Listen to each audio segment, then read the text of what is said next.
The slender girl burst into the hospitably open doors like a whirlwind. Having missed the greeting, the guest said to the hostess, who, in terms of the impressiveness of her figure, was in no way inferior. I dressed quickly. The screening will start in half an hour, but we still need to get there, bellowed Sandy. What are you doing? What other viewing? Where to go? The guest was almost jumping up and down with impatience. She was actively gesticulating, as if trying to give her friend the necessary acceleration, and sarcastically asked, "What viewing? Couldn't you have asked anything smarter?" "Well, not culinary dance. There is less and less time left." "Why are you so nerdy?" "You don't look too fresh today."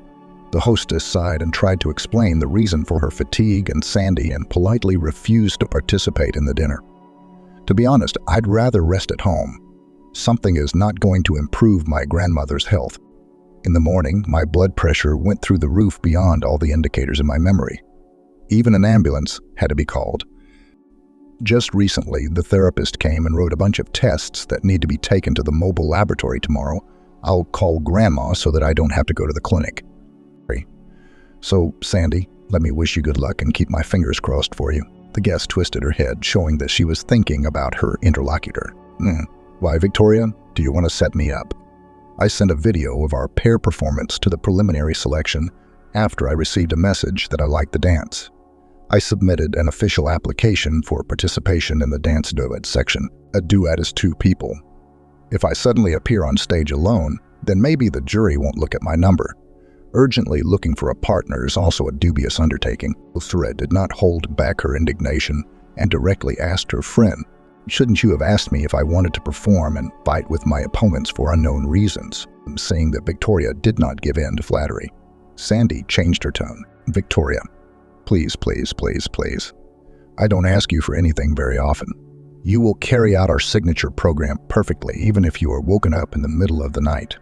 You and I have the perfect team.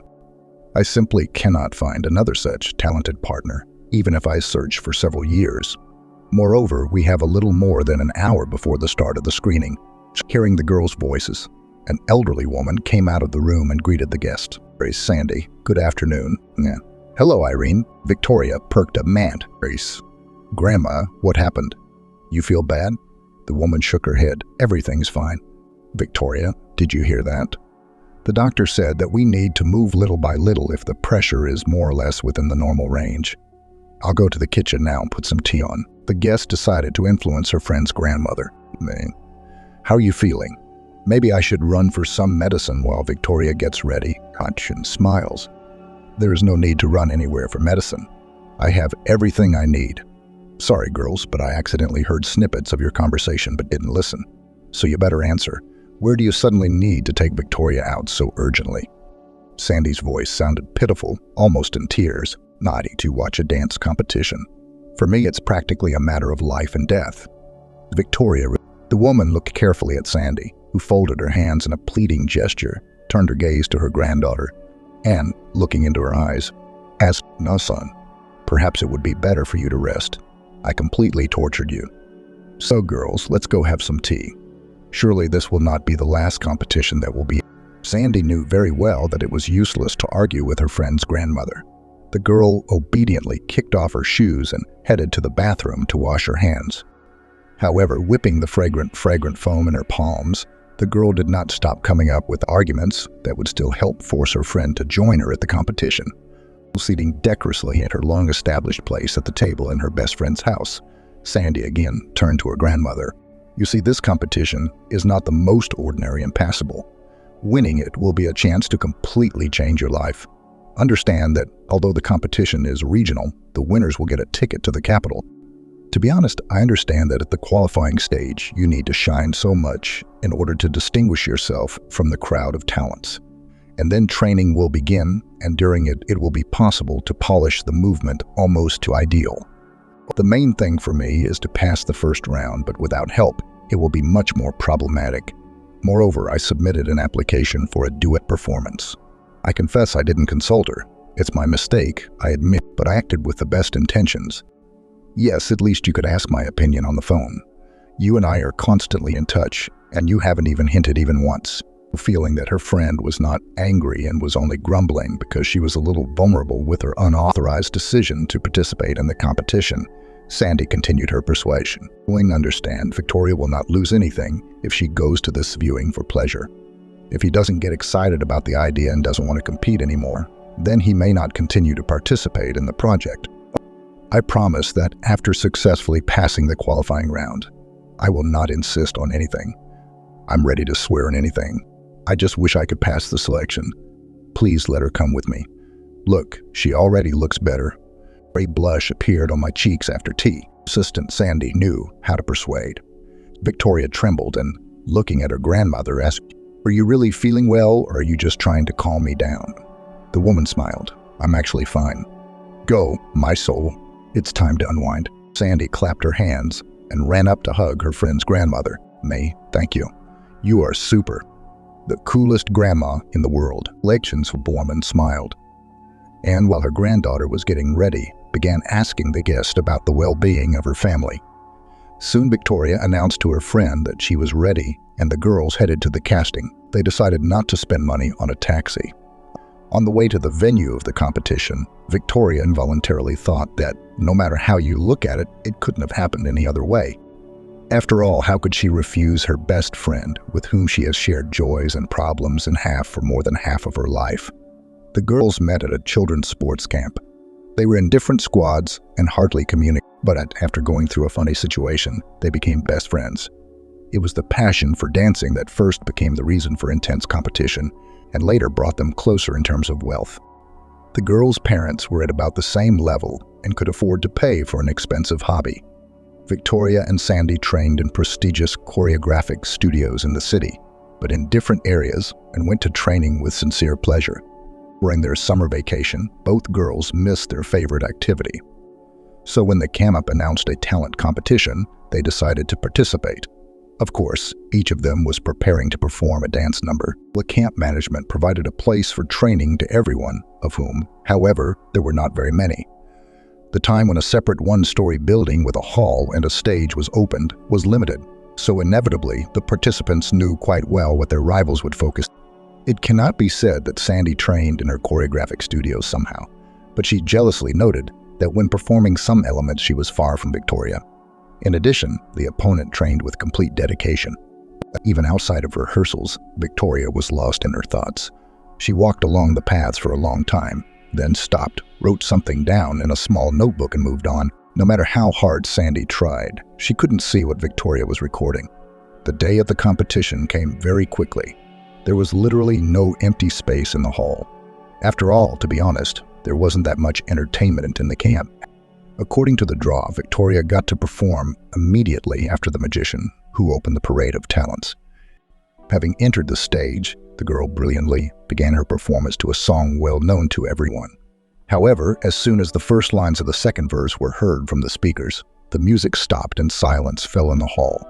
But the girl on stage acted as if nothing had happened and continued her dance. Just as before, she managed to look into the hall in such a way that it seemed that she was looking into the soul of every viewer. Victoria's lips moved slightly. Apparently, she still hummed the song quietly, helping herself not to get lost in the dance. It was fantastically beautiful. The silence was suddenly broken by a lonely voice coming from somewhere in the back rows singing popular lines out loud. Then other spectators joined the unknown soloist. Soon, almost the entire room, including not only teenagers, but also a significant part of the staff, picked up the familiar lines. One of the contestants, standing behind the scenes with a guitar, began to play a melody on the instrument while waiting for his entrance. Having spoken, Victoria made several deep curtsies to each side of the hall, as if the crowned person's name were there, and also to the author's unexpected company behind the scenes. Smiling, she blew kisses to everyone, and at that moment there was As a result, the first prize was awarded to Victoria. The silver medal was won by a young man who played the guitar perfectly and won many hearts. An honorable third place went to Sandy. She didn't show that she was upset. I found the strength to congratulate those who beat her and thank the jury and the audience. That evening, after lights out, Sandy came to Victoria's house and called her to talk. The winner did not refuse. At Sandy's suggestion, they went to the dining room so that, according to her, nosy neighbors could not overhear them. and sat down on a bench. Her silence dragged on, and Victoria asked, "Ma'am, well, what did you want?" "Speak quickly, otherwise I'll fall right off my feet from fatigue." "In general, I just wanted to admire your performance. You're great, just super." She handled the unusual situation well, didn't get confused, and danced without a hitch. Victoria was pleased by the praise from a peer who knew about dancing, and she admitted it. "Actually, this merit is not entirely mine. A coach once told us that at competitions of any level, you need to be prepared for anything." She gave an example of how one day at the World Figure Skating Championships in the early 70s, one of the couples competing for the Soviet Union found itself in a terrible situation. The musical accompaniment was simply turned off during the program. However, the Soviet skaters, cutting the ice with their skates creakingly, continued to perform the elements as if nothing had happened. The secret was that, at the insistence of their coach, they practiced differently. The entire dance pattern, or I don't remember exactly what they call the sequence of elements, was subject to a strict rhythm calculated in seconds. And the lack of music in the middle of the performance was not a disaster. It was, of course, much more difficult for them than it is for me today. Can you imagine the difference in the scale of the competition? Besides, no one sang along with them. Today I had this inspiring example in my memory, and their incredible support from the audience was felt. Sandy was delighted. When I called my rival to a meeting, I initially just wanted to find out her secret. Now I decided to become her friend. Victoria accepted the offer to communicate. They exchanged what they knew, and even came up with several dance routines to perform at Parents' Day. The girls came up with a small number and received a storm of applause. Upon returning to the city, the friends continued to communicate. Sandy even moved to the studio where Victoria trained. As they grew older, slender, young, excellent dancing beauties invariably attracted attention at discos. The girls entered the Institute of Culture together and managed to finish their studies. When Victoria's happy, calm life collapsed overnight. Her parents died in the family car. As soon as they drove a little away from the parking lot at the shopping center, the car flew into the air. The doctors were powerless to do anything. The only thing that saved the girl was that she didn't feel very well that day and stayed at home and didn't go shopping with her parents. She lay on the sofa under a warm blanket and drank tea with lemon, trying to quickly overcome her illness. Seeing her grandmother in front of her, who opened the door of her dead daughter's apartment with her key, Victoria realized that something irreparable had happened. She hugged her granddaughter and whispered the news in her ear. The girl could not find a place for herself.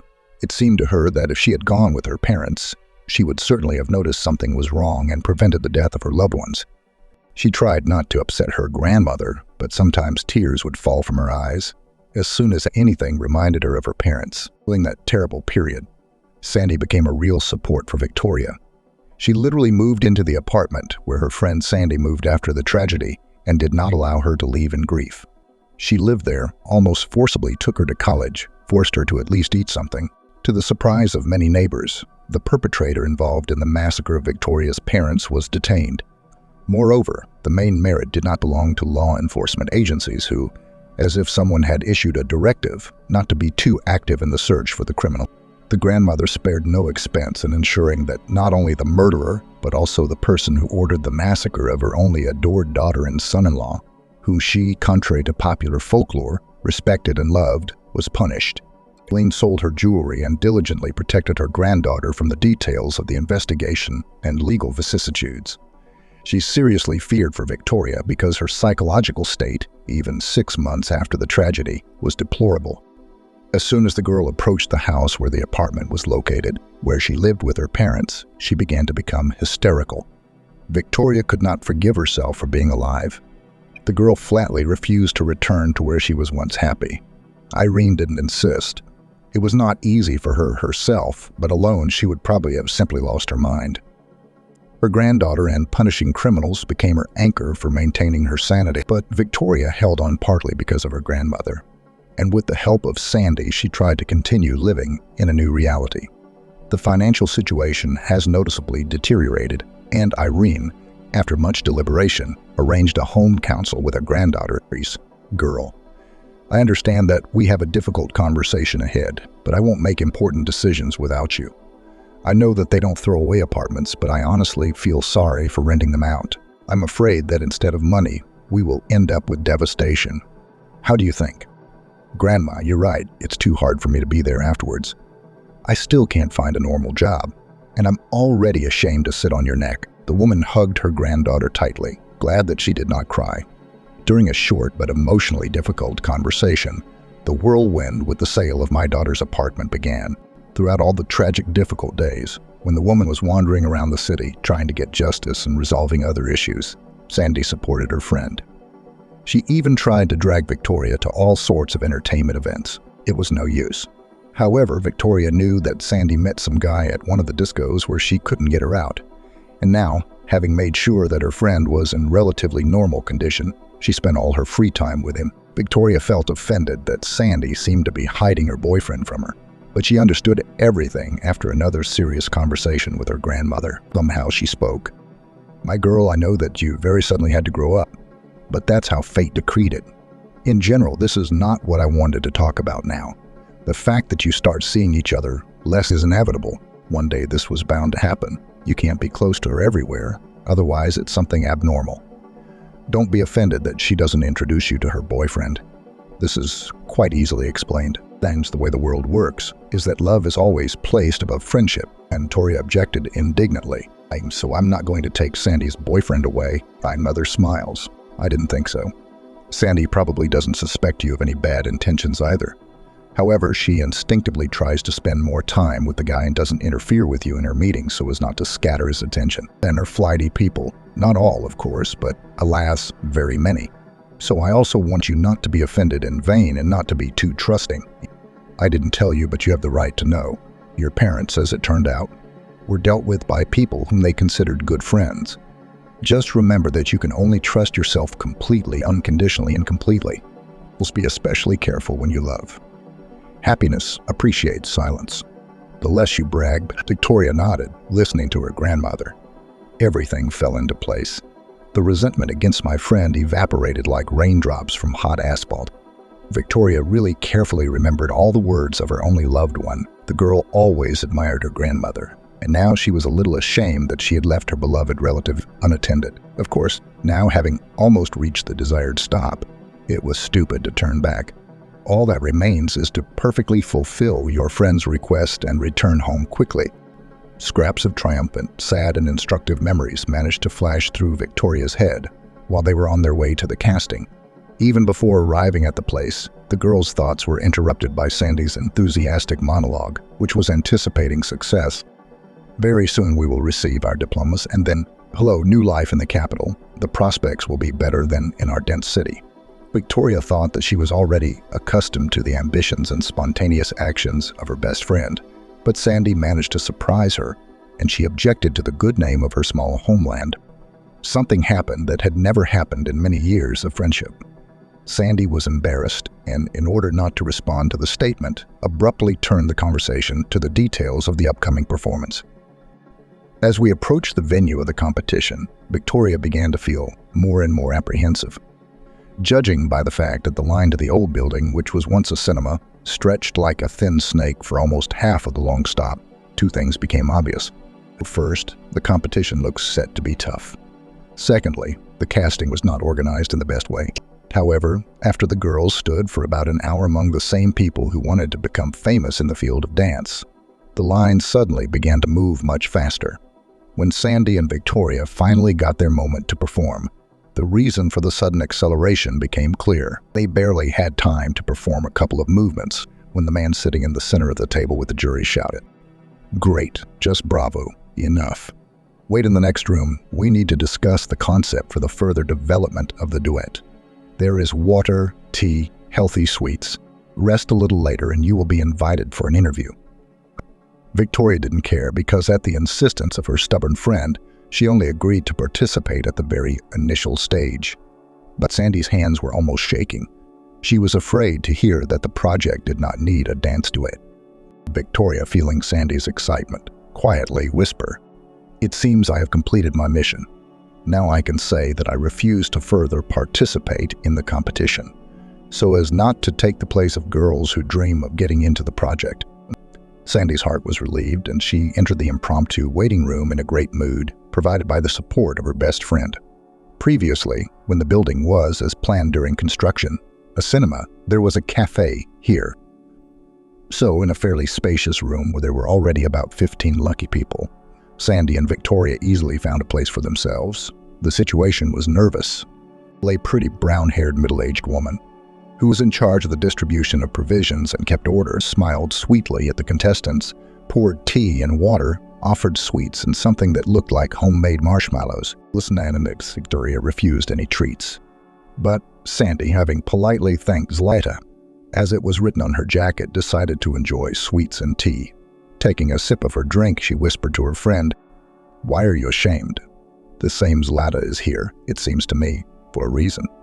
He probably looks closely and gradually observes which of the contestants has what character. Anyone who is rude to her will obviously not make it past the qualifying round. Again, look how closely she looks at everyone, especially if there are girls in a group. In dance groups, you yourself understand, like astronauts, psychological compatibility is important. So she notices which group is more promising to Victoria. But you, Sandy, you are simply an unsurpassed strategist. Underspin smiles. It is what it is. You just can't imagine how much I want to break free from here to the capital. Parents constantly name. Don't stay out late. Eat well, otherwise it's almost transparent, she mimicked.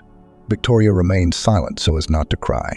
She would be glad for her mom and dad to tell her something. She missed those times when the whole family was together. Fortunately, the painful conversation for Victoria was interrupted. A friend from the choreographic studio approached the girlfriends, and they chatted a little, remembering the past. The conversation helped me forget a little about the tense situation. The number of contestants in the hall did not decrease, and new ones came to replace those who went into the room for an interview. Soon they invited an old friend of Sandy and Victoria for an interview, and the next two were called into the room. In the room, lounging on the sofa, half lying, half sitting, was a man who from the first moment made the most unpleasant impression on Victoria. Mannered and haughtily, although looking up at the girls, he slightly stretching out his vowels. "I'm the producer of this project. To be honest, I watched on the online camera how you move, and it is impressive. You have an excellent duet, such coherence, such harmony, and such plasticity. You seem to move without tension. It's obvious that it's a thrill to get away from a performance, and this is very much appreciated. Just in general, I'm ready to make you a unique offer right now. I'm hiring you at a club in the capital. At first, of course, there will be a probationary period, but all the tips are yours. Of course, you will need to learn a little. Our establishment has its own specifics, but I think girls, you are talented, capable, and can handle it easily." Victoria couldn't contain her surprise. Sandy, who already had a picture of her being applauded in a huge Capitol hall before her eyes, suddenly also thought about her friend's quite reasonable question. Anton laughed nervously and explained, focusing on the age of the contestants. "It seems like minors were not allowed to attend our casting. So where did such naivety suddenly come from? Or did you decide to put on a comedy here? You will have to dance in a club. The visitors, they're generous and excited." The producer did not name the work what it most likely actually was. But Victoria realized that she had to leave this room as quickly as possible. Taking Sandy by the arm, the girl politely said goodbye. "Sorry to take up your time, but we have to go." Contrary to fears, neither Anton nor anyone else restrained the girls. They calmly walked out of the former cinema building onto the street. The always cheerful Sandy sank, realizing that she almost got into trouble, and Victoria encouraged her. "Well, don't worry, there will still be normal castings. In the meantime, let's catch a taxi. I'm very worried about my grandmother."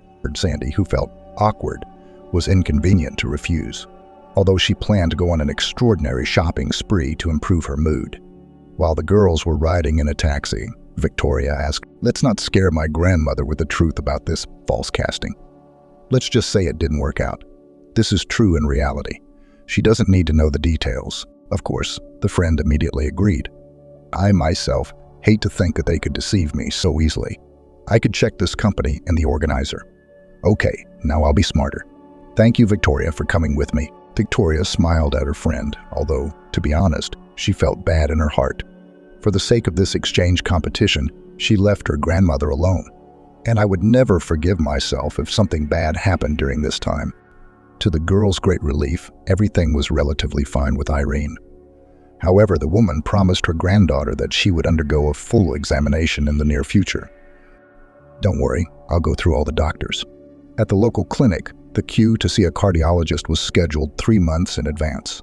The neurologist was on vacation. There was no endocrinologist at all. In fact, only therapists and specialists. An ophthalmologist and a gynecologist worked. Victoria smiled sadly, remembering Sandy's passage about her hometown, and mentally partly agreed with her. Yes, a millionaire, a clinic in the city center with almost no doctors. Late at the insistence of her granddaughter, Irene went to a private paid clinic. After all, Victoria was adamant. "Let's withdraw the money left from the sale of the apartment from the account, but you will see the doctors without such a long wait." The woman could only obey, and her epic began with visiting the clinic, taking tests, and undergoing examinations. Victoria, of course, asked her grandmother about the results, but in the bustle before graduation, she simply did not have time to study what was indicated. Irene cheerfully reported to her granddaughter that all the identified deviations from the norm were simply senile changes, which aroused Victoria's indignation. "Nonsense. You are always young to me." In fact, Irene's health was not as rosy as she presented it to her granddaughter. In addition to the diagnosed diabetes mellitus, the cardiologist was concerned about the condition of her heart. The intelligent woman did not panic and checked the diagnosis in another place, and then in another clinic. But all the doctors were unanimous. The condition was dangerous, and it was necessary to prepare for surgery. She diligently followed all the recommendations, and Victoria happily noted that the feverish blush had disappeared from her grandmother's cheeks. Late need for when underwent surgery, and it seemed that a new happy period of life was beginning ahead. Having received their diplomas, Victoria and Sandy decided to open their own choreographic studio, where not only children but also adults who decided to join dancing could come. The girls relied on an unusual approach. They offered visitors a mix of modern dances, and also began choreographing couples' movements to wedding compositions, using an idea from a movie they had once seen. In addition, Victoria decided that in her free time she would sew, learning from her grandmother's experience. Otherwise, promoting a studio from the very beginning is not the fastest thing. Surprisingly, needlework captivated the girl, helping her take her mind off her troubles. Moreover, Irene turned out to be a patient and knowledgeable teacher and happily shared with her granddaughter all the wisdom that she knew a great deal. Just a few months later, justifying the wildest hopes of the housewives, the studio began to enjoy success. Of course, there was still no talk of net profit, but still the idea turned out to be successful. Victoria was happy that she was doing what she loved, both at home and in the company of a friend. Most of all, the girl's soul was warmed by the thought that her grandmother no longer had to finance their small family alone. Everything was fine for almost a year, and then my grandmother suddenly passed away. The girl returned home and saw that her grandmother was lying on the sofa, as if resting. She slowly went over to cover her with a blanket because it was quite cool in the apartment since the central heating had already been turned off and, as usual, frost had returned. As soon as the girl came closer, a cry of horror escaped, it seemed, from the very depths of her soul. It was obvious that her grandmother could no longer escape the cold. The unrest that she experienced turned out to be fatal for the woman, feeling the turmoil saying goodbye to her only relative. Victoria found her outlet in the studio, lost herself in the movements, and carefully watching the dancers, the girl drove away her pain. For Sandy, for whom everything seemed to be fine, tried not to sparkle with happy eyes so as not to irritate her friend, and came to visit her less and less. Victoria was not offended. Who wants to communicate with a sad person? She was disgusted with herself, spending a long time sorting through fabrics, of which her grandmother had accumulated quite a lot. The girl seemed to be talking with her beloved relative, and it seemed that this was the only way she could, if not forget about the mental pain, then at least reduce it. One evening, having lost track of time, the girl completely forgot about the safety rules. Hearing the doorbell ring, for some reason she immediately decided that Sandy, whom she had not even seen today, had come running in. A friend warned me that she would not be able to teach classes due to personal matters, and probably dropped in to tell me something. This was a result. Victoria, without looking through the peephole, opened the doors and retreated when she saw an unfamiliar middle-aged man on the threshold with a box of cake in his hands. The girl muttered, "You must have made a mistake," and began to close the doors. However, the man did not allow her to do this and surprised her with an unexpected revelation. Hello, Victoria. What an adult you are, and you won't even recognize it. Well, I'm not proud. I'll introduce myself. My name is Michael. I am your dear grandfather." The girl grinned unkindly, remembering what her mother told her. "Much more, dear. He left his grandmother when your common daughter went to school. And as far as I know from my mother, I visited a couple of times at most. So all the best to you and goodbye." The man put his foot on the threshold so that Victoria, even if she wanted, could not slam the door in front of him, as she intended, and in a stern tone, which sent shivers down the back of the not timid girl, he said, "Granddaughter, don't get excited. Part of the apartment partially belongs to me."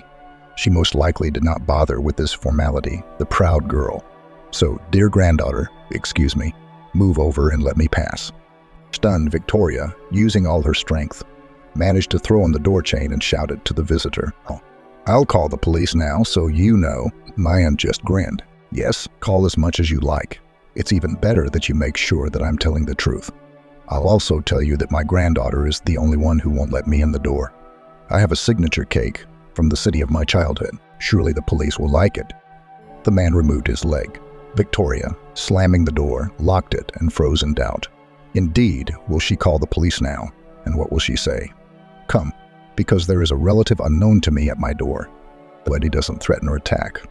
After thinking, the girl, just in case, moved away from the door and dialed her friend's number. Briefly explaining the situation to Sandy, Victoria asked, "Help me out. I think your cousin knows someone in the police. Ask if it's not too difficult, what should I do?" "Understood. Don't worry. Give me 10 minutes and wait for my call." Sandy called her excited friend back, even a little earlier than the announced date, and joyfully said, "Wait, we'll arrive soon. Me and the reinforcements. You will open the door only after I tell you." Victoria sighed with relief. "Thank you, Sandy. I owe you." The girl tiptoed to the door to understand what would happen, and soon heard quiet male voices. It was very difficult to make out who was talking about what, and Victoria was now kicking herself for insisting on good sound insulation during the renovation. However, I didn't have to suffer for long. There was a knock on the door. Victoria led a friend and her cousin, Victor, whom she knew a little, into the apartment. A grandfather and an unfamiliar man appeared from nowhere. Sandy introduced him to Victoria. "This is Denny, one of the best lawyers. He will help resolve the issue with the least amount of effort." The man bowed his head and said in a pleasant baritone voice, "Although under such unexpected circumstances, I am very pleased to meet you. If you don't mind, let's all sit down at the table." I asked the citizen to calmly state the essence of his claims and present the documents that he has. "If you don't mind, Victoria, I'll ask you to prepare receipts for paying for the apartment. It can be for the last month or any other month. It's not too important." The lawyer's voice fascinates the girl. She was even glad about her grandfather's sudden invasion because this incident led to a pleasant acquaintance. While Victoria went to another room to get the receipt, Denny managed to study the passport that the girl's grandfather gave him and handed the document to Victor. "Hey, shiners, look with your own eyes. The stamp about marriage looks strange. It seems to me, Cousin Sandy, having carefully examined the stamp, began to photograph all the pages of the passport." Michael raised his eyebrow in surprise, but before he could speak, the lawyer asked him an unexpected question. "Which store did you buy the cake from?" The man even became dignified, boastfully declaring, "You can't buy this here. In my hometown, in the only confectionery they bake according to old recipes. Yesterday before leaving, I went in and bought it." Answered Tommy True. "Bennett, it looks like you and I, Michael, are fellow countrymen. Only I haven't been to my native land, perhaps for 5 years. Who's there in the candy store?" "Still the same woman with glued eyelashes." Michael nodded. The lawyer was delighted, as if he had been told the most joyful news. "We need to go and see how he trades." "So Michael, whatever you call it, that saleswoman has been resting in the ground for 15 years now. I doubt that you are related to Victoria. Even if this were so, according to the receipts that she kindly provided for the last 6 months, you are not registered here. You have no right to this living space. And if you are thinking of filing a lawsuit, you will only be wasting your time and money. So, good advice to you. Get out of here and don't show up again. Otherwise, don't even doubt it. I will find an article under which you can be brought to administrative or even criminal liability." Nodding, the elderly man with surprising pride grabbed his document and walked towards the exit. Victoria shouted after, Take the cake. I don't need anything from you." The fraudster did not resist or refuse and almost ran away from the apartment, of which he failed to become a full-fledged tenant. Victoria was overjoyed and agreed to release her saviors only after an impromptu feast. She sincerely thanked her friend, her cousin, and the lawyer who had so masterfully saved her from her problems and asked a direct question. "Nay, Denny, please tell me your fee." The man laughed. Sandy joined in the lawyer's laughter. Everyone made fun of the unlucky imposter. When the guests left, Victoria did not even think that the strange incident would have a pleasant continuation.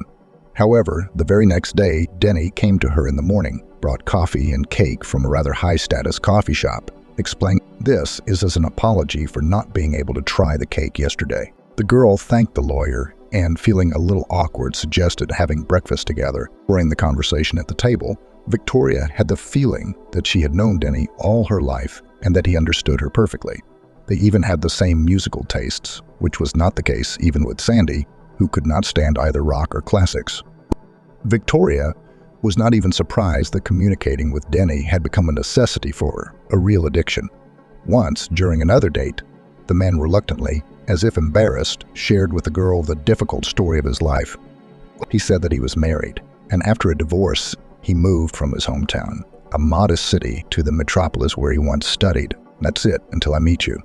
I lived, worked, rented an apartment not far from the office, and didn't even think that I would ever love him so much." Victoria's heart melted from the tenderness of Denny, with whom she felt like behind a stone wall. A girl once invited her beloved man to move in with her, and he agreed. To confirm the seriousness of his intentions, he gave him a thin engagement ring and proposed getting married closer to summer. Now, can you imagine what a beautiful ceremony could be organized? No. Winter also has its charms, but you won't be able to have an enchanting photo shoot in nature. And I so want you to remember our wedding day forever. Now, I saw Sandy Victoria almost exclusively at work. One day, entering the tiny office, which they proudly called the trainer's room, she found her best friend in tears. "What's happened? Did you get injured? Should I call a taxi to the hospital?" Sandy shook her head. "Nay, I'm upset. I just don't need anyone." Van Mishoria was amazed. "What are you doing? I need you. In an hour's training, everyone will be waiting for you there. Don't mope. Don't be sad." Sandy burst into tears. "Now you don't even have time to talk to me. I don't have anyone to go dance with. Just relax." Victoria tactfully did not ask where the mysterious gentleman had gone, from whom her friend's eyes shone so much, and suggested to her, "Hey, let's sit with me this evening." Denny said he would work late. "He needs to go somewhere, and you and I will rest. We will set up a beauty salon at home, all kinds of masks, peelings." The girl's cheerful communication was in full swing when Denny returned to the apartment. He greeted Sandy warmly, kissed Victoria, and, after thinking, invited the girls to a cafe serving Italian cuisine. From that evening, the man also began to take an active part in ensuring that his beloved friend did not feel abandoned and lonely. On weekends, the groom took the bride and her friend to a country park, to a hotel for a picnic, or rented a house at a campsite where they could go skiing and snowboarding. Victoria was sincerely glad that her friend stopped shedding tears. In addition, things in business also went uphill. The girls even opened a branch of the studio without hesitation, entrusting all the paperwork to Denny. Victoria dreamed that soon her beloved would take her to apply. I found out in advance the work schedule of the wedding palace, all the formalities, details, and waited for this fateful day to come. The last spring month had already passed the halfway point, and I no longer talked about formalizing the relationship. Victoria would probably have walked around for some time, as they say, with rose-colored glasses and not suspect anything, but one day during a joint dinner, she had to leave the company of her fiancé and best friend to talk on the phone with the mother of one of the studio students. Girls. Returning to the table, Victoria almost caused a scandal when she saw Sandy, having moved to her rightful place, kissing Denny. The deceived bride had to call on all her self-control to help her almost calmly report, "So, Denny, as far as I understand, you are moving, so give me your set of keys. I'll collect your things and let you know when you can pick them up. Sandy, you also return the keys to my apartment." However, the friend was unembarrassed and, rummaging in her purse, said in a completely casual tone, "In general, I'm glad that everything is finally cleared up. Yes, Denny and I are together now. But let's not make a universal tragedy out of this, okay? I would like our business not to suffer because of your possible offense. Be professional. I understand that it will be difficult for you to see me, so I suggest we don't cross paths temporarily until you cool down. It's even scary. Just look, steam will come out of your ears. Sandy smiled triumphantly, putting a bunch of keys out of her bag and taking the apartment keys from the carabiner. She continued to express her thoughts.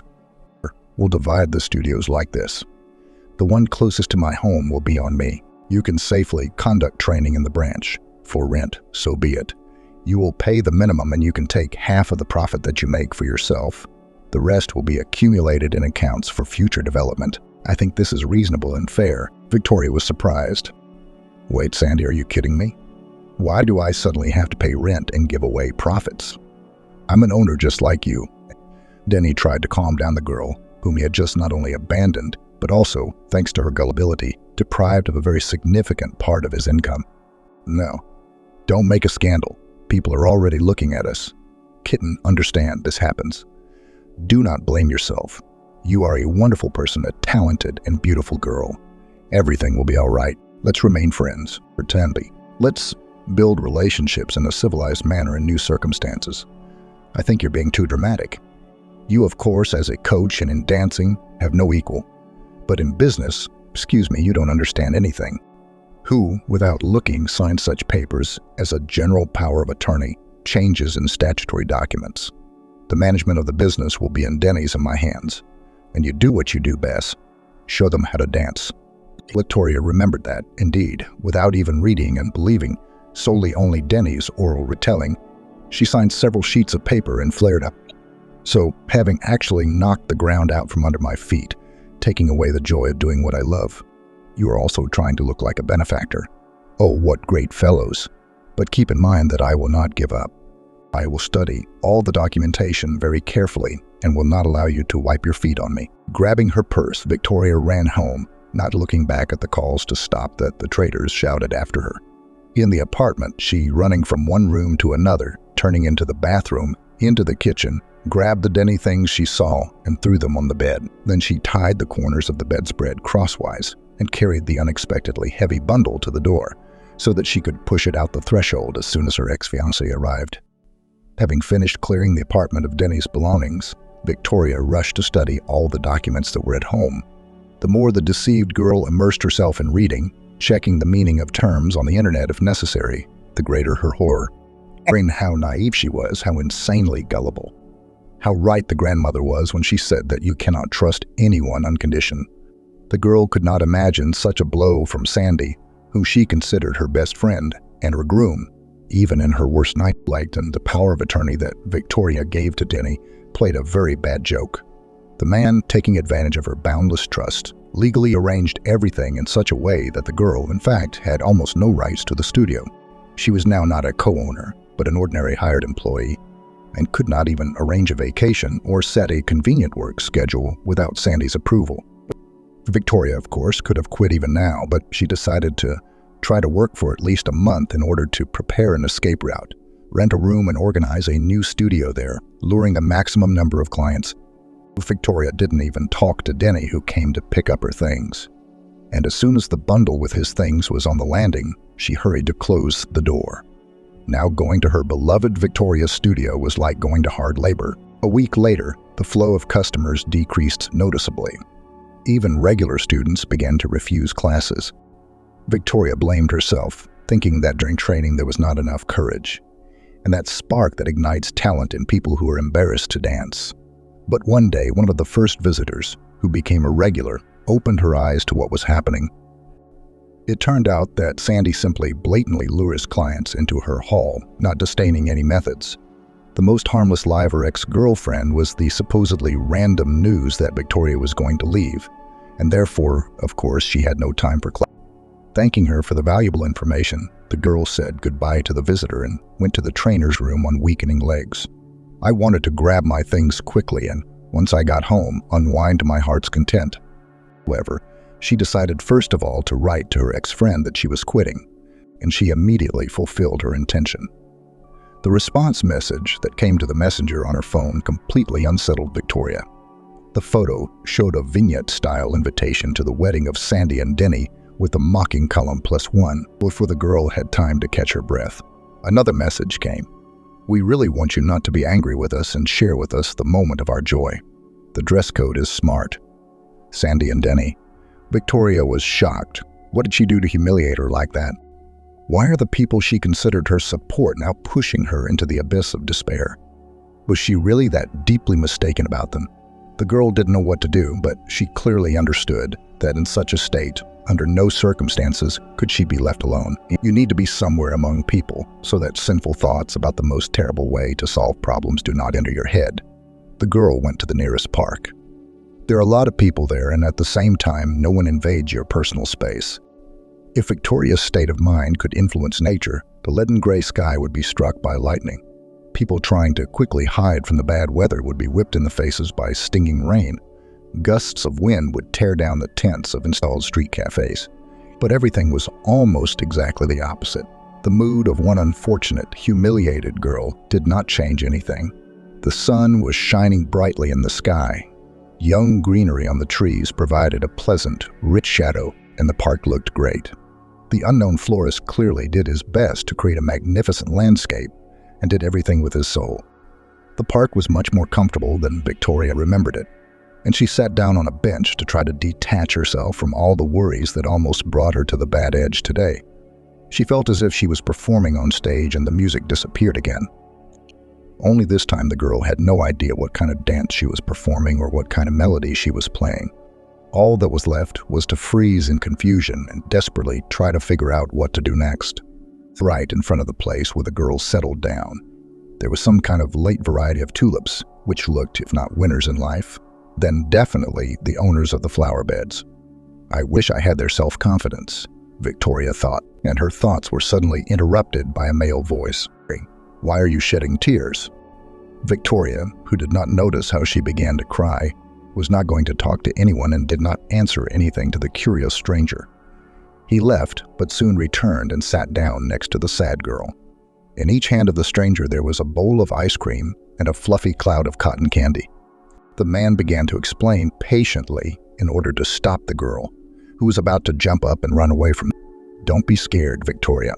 But it so happens that I know you, although we are strangers.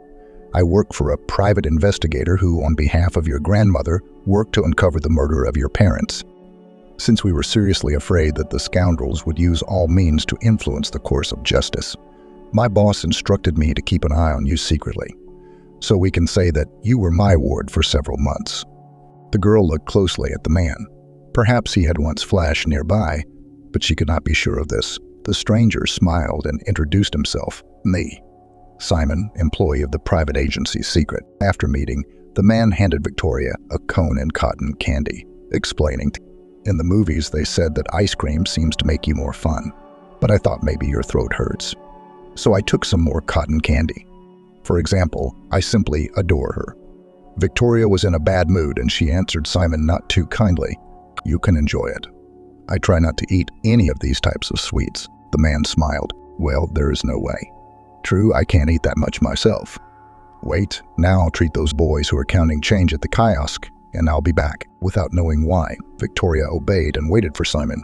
The assistant detective asked, You can consider this a professional interest, and if it's unpleasant for you, you don't have to answer. But I'll still ask, why are you crying on such a wonderful day in this beautiful park? Victoria grinned and decided to share her trouble. The day could perhaps be called wonderful, if not for one circumstance. Today, 2 traders took me and invited me to a wedding. My ex-fiancée is going to solemnly marry my ex-best friend. Also, the invitation is so mock for 2 persons. They know that I have no one to go with. They're making fun of me. I just don't understand. The girl briefly told Simon the sad story of her unsuccessful love, and the man even whistled. Listen, Victoria, you may not believe it, but my instinct tells me that someone elegantly arranged your acquaintance with this Denny. You know, your grandmother was more than generous. I then received a very round sum for the work, much more than I expected. I later learned from my boss that Irene even sold some of her things to pay. You know, I was still ashamed then. Well, I was young then, I desperately needed money. In general, I didn't, as I originally wanted, to return part of my fee to your grandmother. Today I saw you, and that old feeling of shame came over me. So it seems to me, now I have to kind of return the change in the form of finding out the truth about this grandfather and your ex-fiancé. If you want, come to the agency in 2 days. I'll give you a business card with the address and phone numbers, or we can meet in any other place of your choice. This was the girl who, during a conversation with Simon, had suspicions about the too close coincidence of tastes and views with Denny, looked at the business card handed to her and replied, "Perhaps the day after tomorrow I'll go to the agency. It will be more convenient for me."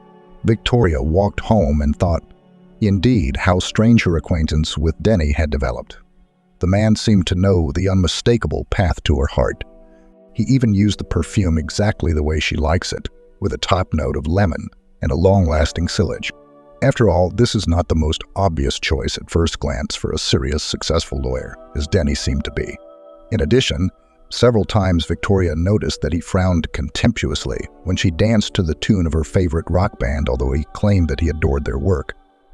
When asked why grimaces flashed across his face, the man answered very convincingly, as Victoria seemed to be in love, about sudden colic or an attack of headache. Closely studying her memories of the recent past, the abandoned bride discovered more and more oddities. Arriving home, Victoria was already convinced that Denny, having previously learned as much information as possible about her, had done everything to gain her trust and move into her apartment as a groom. Frankly, he managed it with ease. But what was his goal? Victoria did not keep any cash in her apartment. A sewing machine, fabrics, and remnants of the family jewelry collection were all the valuables that the girl had. Out of fear, Victoria checked the hiding place. A pair of antique earrings and a ring were in place. The girl calmed down a little, but the next morning, she took the jewelry and headed to the bank and put it in the safe deposit box, because she had no guarantees that Denny had not taken care of a duplicate key. Besides, Sandy could do it too. After visiting the bank, the girl planned to call a locksmith to change the lock just in case. Therefore, having signed an agreement to rent a locker and place jewelry there, I decided to withdraw the accumulated interest from the account so that I had cash on hand. However, an employee of a financial institution stunned Victoria with the news. "I'm sorry, but according to your power of attorney, all funds were withdrawn from the account yesterday." Trying not to scream, Victoria clarified, "Tell me, to whom did I write out the power of attorney?" You can see, the employee did not refuse the strange client and named a name that Victoria never expected to hear. It was not Denny who took the money from the account, as the girl assumed, but her ex-best friend. After thanking the operator, who sympathetically asked if everything was okay, Victoria wandered home. It suddenly became clear to her, like daylight, that it was Sandy who could so accurately orient Denny about all her likes and dislikes. It wasn't enough that her best friend didn't know about naive Victoria. It was at her suggestion and at her instigation that the man managed to appear in the image of an ideal. She believed in incredible harmony and love at first sight. Now, there was an explanation for a lot of things, and the fact that Sandy pressed on pity, cursing her loneliness, was also part of the plan. Surely, by inviting her to the wedding, the traitors also planned something insidious. Maybe someone would be involved in a raid on the apartment, while Victoria, swallowing tears, would say words of congratulations to them. After all, the friend knew for sure that she still had jewelry. She never told her where the hiding place was located in the house. Victoria did not contact the police about the theft of money, because formerly Sandy had a power of attorney, and there was no doubt that it was a completely real signature. The master replaced the lock on the door, and the girl felt a little calmer. However, she could not completely relax. I decided to use my insomnia to my advantage. Victoria began to think about an outfit to make a spectacular appearance at the wedding of people who had so vilely betrayed her trust. As soon as working hours arrived, the girl appeared at the secret agency office, following the prompts of the guard sitting near the turnstile. She found a door on which hung a sign with the name of a recent acquaintance and knocked. She came in. Before Simon told the girl the information he had obtained, she admitted, "It looks like you were right. Denny was instructed inside and out by my best friend. By the way, she withdrew money from my account by proxy, but it's my own fault. I signed all the papers that the groom gave me." The man confirmed. "Yes, I managed to talk to my cousin, Sandy Victor. He, perhaps, turned out to be the most innocent element in this scheme. In my opinion, it was used in secret. He's a big guy, and his main task was to creep up on the one who introduced himself as your grandfather." Having caught the surprise on Victoria's face, Simon explained. It was a well-thought-out production. Sandy, as I understand it, knew basic information about your relatives. Denny found an actor to play Michael. You saw your grandfather only in old photographs when he was young, and there was no need to fear exposure. The scammers wanted to get rich, and as I understand it, they almost succeeded. I think they invited me to the wedding not only to mock, but with the same selfish interest. Victoria nodded. I also came to approximately the same conclusions. I only have a few questions running through my head. Why did my best friend, who was there in the most difficult moments, suddenly decide to betray? Why did she decide to treat me this way? We never even seriously quarreled with her. Simon suggested, maybe simple envy or greed. These are usually the main motives for most crimes. Victoria's face even stretched out a little in surprise. Initially, my family was not much richer than Sandy's was, so it's definitely not greed. As for envy, it was not she who envied me, but I who envied my friend. From the moment my parents died, I went crazy imagining that Sandy could play checkers with her dad, hug her mom, and talk to her. I was overcome with envy. What can I say? I still experience this feeling even now. Maybe she's taking revenge on me for my envy, although unlikely. In general, I don't know what to think. I'm in a lot of pain right now because of everything that's going on. I will definitely go to these traders' wedding, at least in order to, looking at Denny and Sandy, clarify why they treated me so meanly. The assistant detective explained. With Denny's motives, everything is generally clear. He was driven by greed. In his hometown, he has so many debts that you can't even shout guard. He is a rather mediocre lawyer, but his habits are such that he cannot provide for average fees. There were also harmful addictions. He disappeared from the city, having deceived several ladies out of large sums. He was supposedly going to get married. He took money under plausible pretexts and quarreled. He was treated in a private clinic in our region. He gave the doctors almost everything he had from his naive fellow countrymen for his rehabilitation. So I set out again on the path of hunting for wealth. Don't worry, we will definitely fight to get both the dance studio and the money back to you. But don't make waves just yet, otherwise Denny and Sandy might simply run away. And I want to be answered fairly. Victoria began to thank the man, and Simon sighed. I've been able to find so much information on Denny these days that it's even surprising. It seems that he is far from stupid in terms of all sorts of not entirely honest methods. A true master, but apparently overly self-confident. Do you want me to tell you right now all the machinations that he managed to pull off in our city? Or better yet, wait, and then you'll see everything at the wedding. Although Victoria had a desire to know everything at once, she, after thinking a little, answered, I guess I'll wait. I don't really want to plunge even deeper into all this dirt right now. For now, what I have learned is enough for me. There are only two problems left, what to wear and with whom to go. I'm already working on solving the first one, but I don't know what to do with the second one. Simon, maybe you can keep me company, don't think. I will pay for the support because this is a separate job. The man shook his head negatively. No, I'm not suitable for a spectacular appearance. My appearance is standard, inconspicuous, and, to be completely honest, well, will you come arm in arm with me, so what? Only your ill-wishers will experience pleasure at the first moment. Just think, it seems like they couldn't persuade anyone better. Here, if you take a swing, you need to deliver a crushing blow so that their mood immediately collapses. Listen, I think I know who to choose as your companion. If it works, it will be great. Well, if not, then of course, I'll leave you the company. The output may not be the most stunning, but I will give out amazing information. Victoria agreed that in any case, they would meet half an hour before the time specified in the wedding invitation and agreed on a place. Having said goodbye, the girl went to the handicraft store to buy accessories for her planned outfit.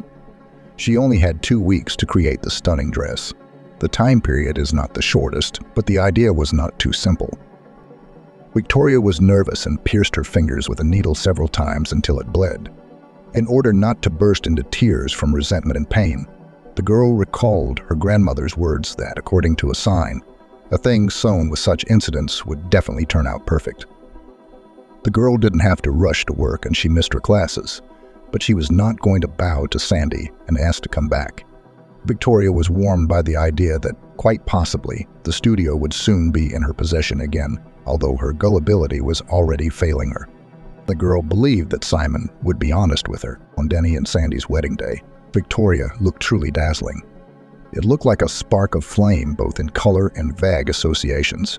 The top of the dress was decorated with a bold, asymmetrical neckline, and the painted skirt with high slits at the seams playfully fluttered as she walked, without revealing anything unnecessary, but perfectly exciting the imagination. Victoria herself knew that she was irresistible in this dress, but she was pleased with Simon's praise. Judging by his quite ordinary clothes, the girl realized that her companion would be someone else, and was incredibly surprised when a man who had once tried to impersonate her grandfather approached her, the detective's assistant, and to introduce himself awkwardly. Michael, unemployed provincial theater actor, but Need forced him to play the role of a fraudster on trust. Pardon me for cheating if you can. Her heart was pounding as if before an important speech, but having overcome herself, she took Michael's arm tightly and walked with him to the restaurant rented from the traders. Asked at the entrance of the girl and her companion. Sandy's parents suddenly met, who very warmly greeted their daughter's friend and looked at her companion with undisguised interest. The bride's mother cordially invited, "Oh, Victoria, I'm so glad you came. Come on in. Almost everything is already assembled there. Have fun, relax, be happy for Sandy and her fiancé. Such a great man. I hope you will be lucky one day too. You deserve it." It was not easy for Victoria to endure this conversation, and as if sensing this, her companion squeezed her hand a little more tightly. Sandy's father admired the way his daughter's friend looked, and was rewarded with a displeased look from his wife, who dragged him further. "Have you forgotten where the manager sent us? Let's go quickly and see you." When Victoria and Michael crossed the threshold of the banquet hall, the girl noted with satisfaction that Sandy and Denny froze like statues when they saw the guests enter. The bride and groom did not look happy at all now. Having somehow mastered their emotions, they waved to Victoria and her companion. Sandy reached out to the groom's ear and asked, "What is this drunk doing? You said that he would receive the money due to him and drove off to where no one could find him." "Denny, I'm scared. I'm afraid that Victoria has come up with some kind of terrible revenge." Denny hugged the bride, pulled her close, and replied, "But hardly. He's just a similar person. Victoria has a good visual memory. She may have guessed that it was no coincidence that her grandfather appeared on her doorstep, and so that I can get to her quickly and without suspicion. So she decided to annoy us. You could say demoralize, poison the joy of our happy day. I thought about it, recalled in my memory what this supposed Dimitri looked like, and hired someone.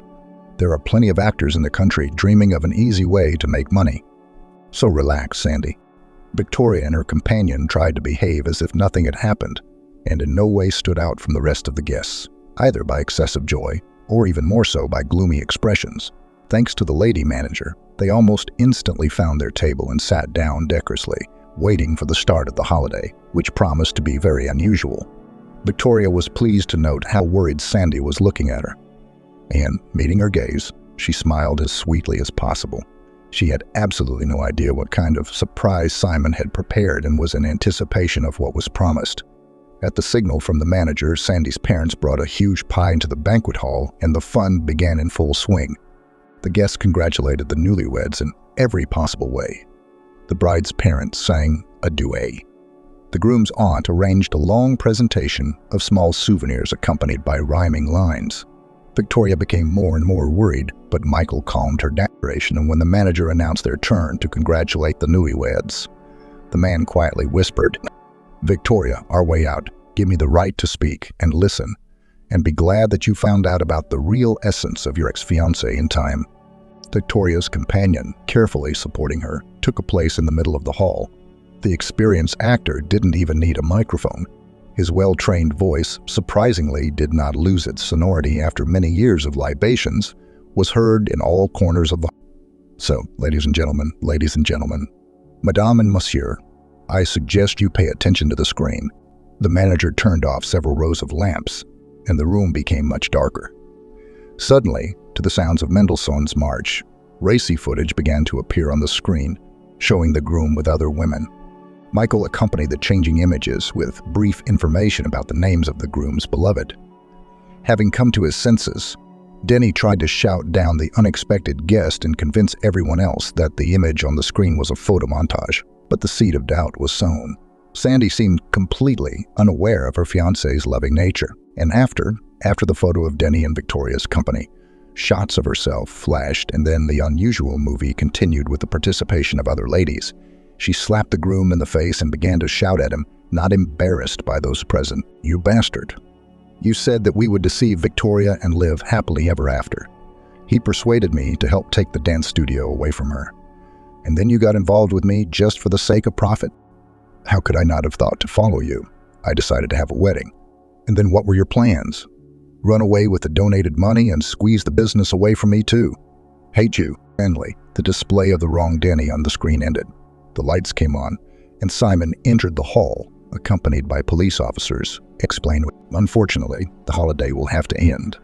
The main heroes of the occasion are suspected of fraud." Sandy's parents rushed to law enforcement officials to explain that a mistake had occurred, but the police were adamant. Denny and Sandy were handcuffed and led to the exit. When the ex-friend caught up with Victoria, the girl asked her a question. "No, why did you do this to me? I have always considered you a person I can trust." Sandy grimaced and blurted, "You always got everything without problems. The first places are inherited. Even the students are drawn to you, not to me." Victoria was shocked. She tried to understand sincerely, as Sandy says. Did she really almost ruin her life? Indeed, because of the start, as Simon expected. Sandy spat angrily and admitted, "You have always been ever since the sports camp, and I was like a pale image with you. Do you know what I'll tell you? I was ever since I saw her dancing. If you really want to know, then it was I who tried to ruin your performance. It was because of me that the music stopped playing during your dance. Everything turned out in your favor." Sandy did not pay attention to anyone around her and, looking into her eyes, said, "The only moments when I was truly happy. Do you know which ones?" Victoria was silent, afraid to even guess, and Sandy smiled wryly and continued, "I was ready to jump with happiness. When you were suffering, it was just as difficult to hide your joy and feign sympathy." Sandy, distraught with emotion, tried to rush at Victoria, but it was not easy to do in handcuffs.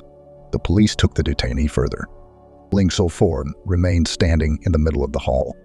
She had yet to come face to face with her ex-fiancé, but he passed by, barely glancing at the neckline. Victoria asked after him, "Denny, aren't you ashamed?" However, the man did not even turn around. Semyon, who approached the display case, said loudly, "No, such people are never ashamed." At the request of her parents, Sandy Victoria did not make any claims regarding the money withdrawn from the account, and invested the compensation received in the amount of this amount into the development of a network of her dance studios. For her, the situation with her ex-girlfriend and fiancé became an excellent life lesson, and she was distrustful of the idea of dating that Semyon expressed. It took the private detective's assistant about 3 years for Victoria to finally believe in the sincerity of his feelings. Hello. You're here again," smiled Giddy wryly as her cousin met her on the doorstep of her grandmother's house. Grandma Cassie lived in a beautiful 2-story mansion on the very outskirts of the district center. The village was in a picturesque place. There was a garden, a forest, and a rivulet. There used to be a whole farm, but with the death of the grandfather of the head of the family, it was noticeably thinned out. Grandmother Cassie, of course, tried to keep both jobs for people and livestock, but it was hard to cope with it all alone. Once upon a time, Cassie and David had been the most respected people in the village. They were honored by all the locals. They raised cattle on their own. David built a huge house in which Cassie became a mistress and gave birth to 2 daughters. The eldest was named Alice. She was kind, soft, gentle. She loved animals, helped her parents in everything, and always looked after her little sister Eva. Eva was 3 years younger than Alice, and she used it as much as she could. From childhood, David noticed that Eva was always scheming, complaining about Alice, setting her up. She'd break a vase and scream that it was Alice. The girls were very different. It's like they weren't even related. When they grew up, Alice was shy to go out with boys and rejected all their advances. Eva, on the other hand, chose suitors, was a coquette. Her main trait in adolescence was greed. She was looking for a richer groom. She didn't mess with the ordinary guys who came to her doorstep in droves. Right after school, Eva found her ideal in the person of the local chairman. He had the most expensive car, the most beautiful suit. He was deeply married with children, but Eva was determined to win him back. It didn't matter that he was 2 decades older. He became infatuated with the young woman, took her to the city, to cafes and restaurants, bought expensive clothes. Eva got pregnant by him, hoping he would abandon his family, but all she could get from him was an apartment in the city. Instead of a monthly child allowance, he bought her an apartment with a written promise that Eva would leave him alone. His family almost broke up then. Eva named her daughter Jenny after his wife. It was a final spit in the face, a sneer on her part. So Eva became a single mother, living in the village with her parents and sister. Eva didn't want to. She moved to the city, to her apartment, and began to search for suitors there, but no one stayed with her longer than 6 months. Alice was modest kind. She fell in love with a military man who was visiting the village with a friend. She fell madly in love and spent the night with him, from which she had a daughter. She named the girl Maddie. But the military man left and never picked up the phone again. Alice decided to leave him alone and live her life. No material claims her parents helped her raise the child. When her daughter was 5 years old, Alice also moved to the city. She was offered a good job there. Jenny and Maddie saw each other, talked, but they were never friends. 2 different characters, 2 different views on life. Although the girls were yearlings and even went to the same school in the city. When Maddie turned 17, Alice, her mom, got sick. The doctors made a disappointing diagnosis, saying she had no more than a month to live. It was cancer. However, Alice lived almost 3. David was heartbroken. After burying his beloved daughter, he started drinking. Cassie couldn't cope with him and the household. Soon he was gone too. Grief and alcohol drove him to his grave. Thus, he outlived his beloved eldest daughter by only 6 months. When the beloved husband was gone, Cassie's grandmother was also ill. To support her, and at the same time, and to escape from the rented apartment, where even the walls reminded her of her mother dying in her arms, Maddie moved in with her grandmother. She helped her with the household, nursed her back to health, and often had to call an ambulance. Grandma Cassie started giving up. "Half my family is there now, and I miss them. I'm not afraid to die, honey," she told Maddie. Grandma Cassie really missed her second granddaughter and only daughter. But Eva finally got lucky with a man, found a rich old man, and went to live with him, abandoning her daughter like she wasn't her own. Jenny's relationship with her mom hadn't been good from the start, and she'd been surviving on her own as best she could, and as her mother had taught her, going through suitors too. But when Maddie called to say that her grandmother wanted to see her and that she didn't have long to live, Jenny packed her bags and came. She assessed her chances, her charm, and decided she would take the farm for herself. Sell it, use the money to start a business. Jenny had always wanted to open her own cafe or bar, so that the money would flow, and she would walk around in a beautiful outfit and hand out errands. She got her passion for money and luxury from her mother. And so Jenny stood on the doorstep of a beautiful mansion, mentally calculating how much the house could be worth. "Come in, we've been waiting for you," her cousin smiled at her. Maddie was a pretty dark-haired girl, 19 years old. Thin as a reed, for she was on her feet all day, keeping the house clean and the kitchen tidy. She was also in charge of the household, communicating with the few workers who tended the cows, pigs, and horses on the property. Jenny, on the other hand, was a dyed blonde with an even, beautiful tan. Slim too, but she didn't have it easy. The extra pounds instantly attached themselves to Jenny, even if she just looked at sweets. The strict diet made her angry, but the result was worth it. Jenny realized that until she got her life together, she couldn't get fat. Her mother, Eva, had gotten better, too, as she aged. But even so, she managed to drive a wealthy businessman 15 years older than herself crazy. Her sister's slimness, for which she made no effort, had always angered Jenny. She also disliked the fact that her grandfather had always been more fond of Maddie without hiding his feelings. Jenny considered herself resentful and deprived. She hadn't come to the doorstep of this house to be related or to say goodbye to her grandmother. She had come to get her peace, what she was entitled to. Then she could quit dieting and no longer hunt the men who wanted only one thing from her. Maddie showed Jenny to the room she occupied every time she came here for the summer. The house was big, and each of the girls had their own room here. Jenny laid out her things, took a shower, and went up to her grandmother's room. Inside was an antique interior. Beautiful carved headboards by the bed and chairs, a closet, a trundle. In the center stood the large bed that Grandma Cassie had always shared with her grandfather. Memories came over the girl. Not long ago he had been here, and now he was gone. Neither was Aunt Alice, Maddie's mother. Jenny sighed. She loved her grandfather and always wished he had paid more attention to her. "Grandma Cassie?" Jenny called out to her. The gray-haired older woman lifted her head from the pillow and smiled weakly. "Janisha's here. My Janisha. I'm so glad you've come. Where's your mommy?" Grandma Cassie asked. Her speech was slow and quiet. The strength to speak was almost gone. "Mom couldn't make it," Jenny said, taking a seat on the edge of the bed. She remembered calling her a couple days ago. It took a long time to get through. Jenny had told her mother about her grandmother's condition, and she had said she couldn't make it, but she would call her the other day.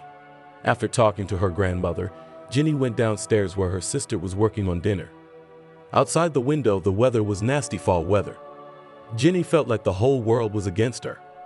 "How long have you lived here?" Jenny asked her, leaning her hand against the wall. Maddie turned around. She hadn't listened to her sister come downstairs. "You scare me. I've been living here for 4 months. Grandma's getting worse. You know, it's weird. Mom died, Grandpa left, and now Grandma. Do you think she's dying?" Jenny asked with genuine curiosity. Maddie looked at her sister puzzled. "I told you on the phone. The doctors say she doesn't have long to live. Her heart is worn out. If Mom were alive, maybe none of this would have happened." Maddie turned away and continued washing the dishes. Jenny sat down in a chair in the corner of the kitchen. It was where her grandfather used to sit. Jenny noticed that the furniture was almost new. Grandma liked to update the interior. Yes, it was a pity about Aunt Alice. Unfortunately, it's always the wrong ones who die. "What are you talking about?" Maddie burst out. Jenny had already suggested at the funeral that it would have been easier for everyone if her mother had died instead of Maddie's mom. It seemed to Jenny that both she and her mother were disliked here, although, in fact, they both received the same amount of attention, but due to their natural temper, they often scandalized, after which Jenny felt deprived. "Oh, calm down. Aunt Alice was kind. She took care of you. My mom only cares about herself. Okay, I want to go for a walk. Do you mind?" Jenny asked. Jenny walked around the house and the whole farm. She went to the stables and counted the horses. In the big barn, she was surprised at how few cows were left. Wanting to know the reason for the decrease in the number of cows, Jenny went back to the barn. However, there was an unpleasant surprise waiting for her at the door, a large dog named Cat. "You! Get out of here! Get out!" shouted Jenny. The dog's playful mood was shot down flat. The cat just wanted to play, and Jenny punched the dog on the nose. The cat whined and went to the other yard. Maddie ran out to the noise. "Your monster almost bit me. I thought that dog was dead," snarled Jenny. "I'm sorry. He just likes to play."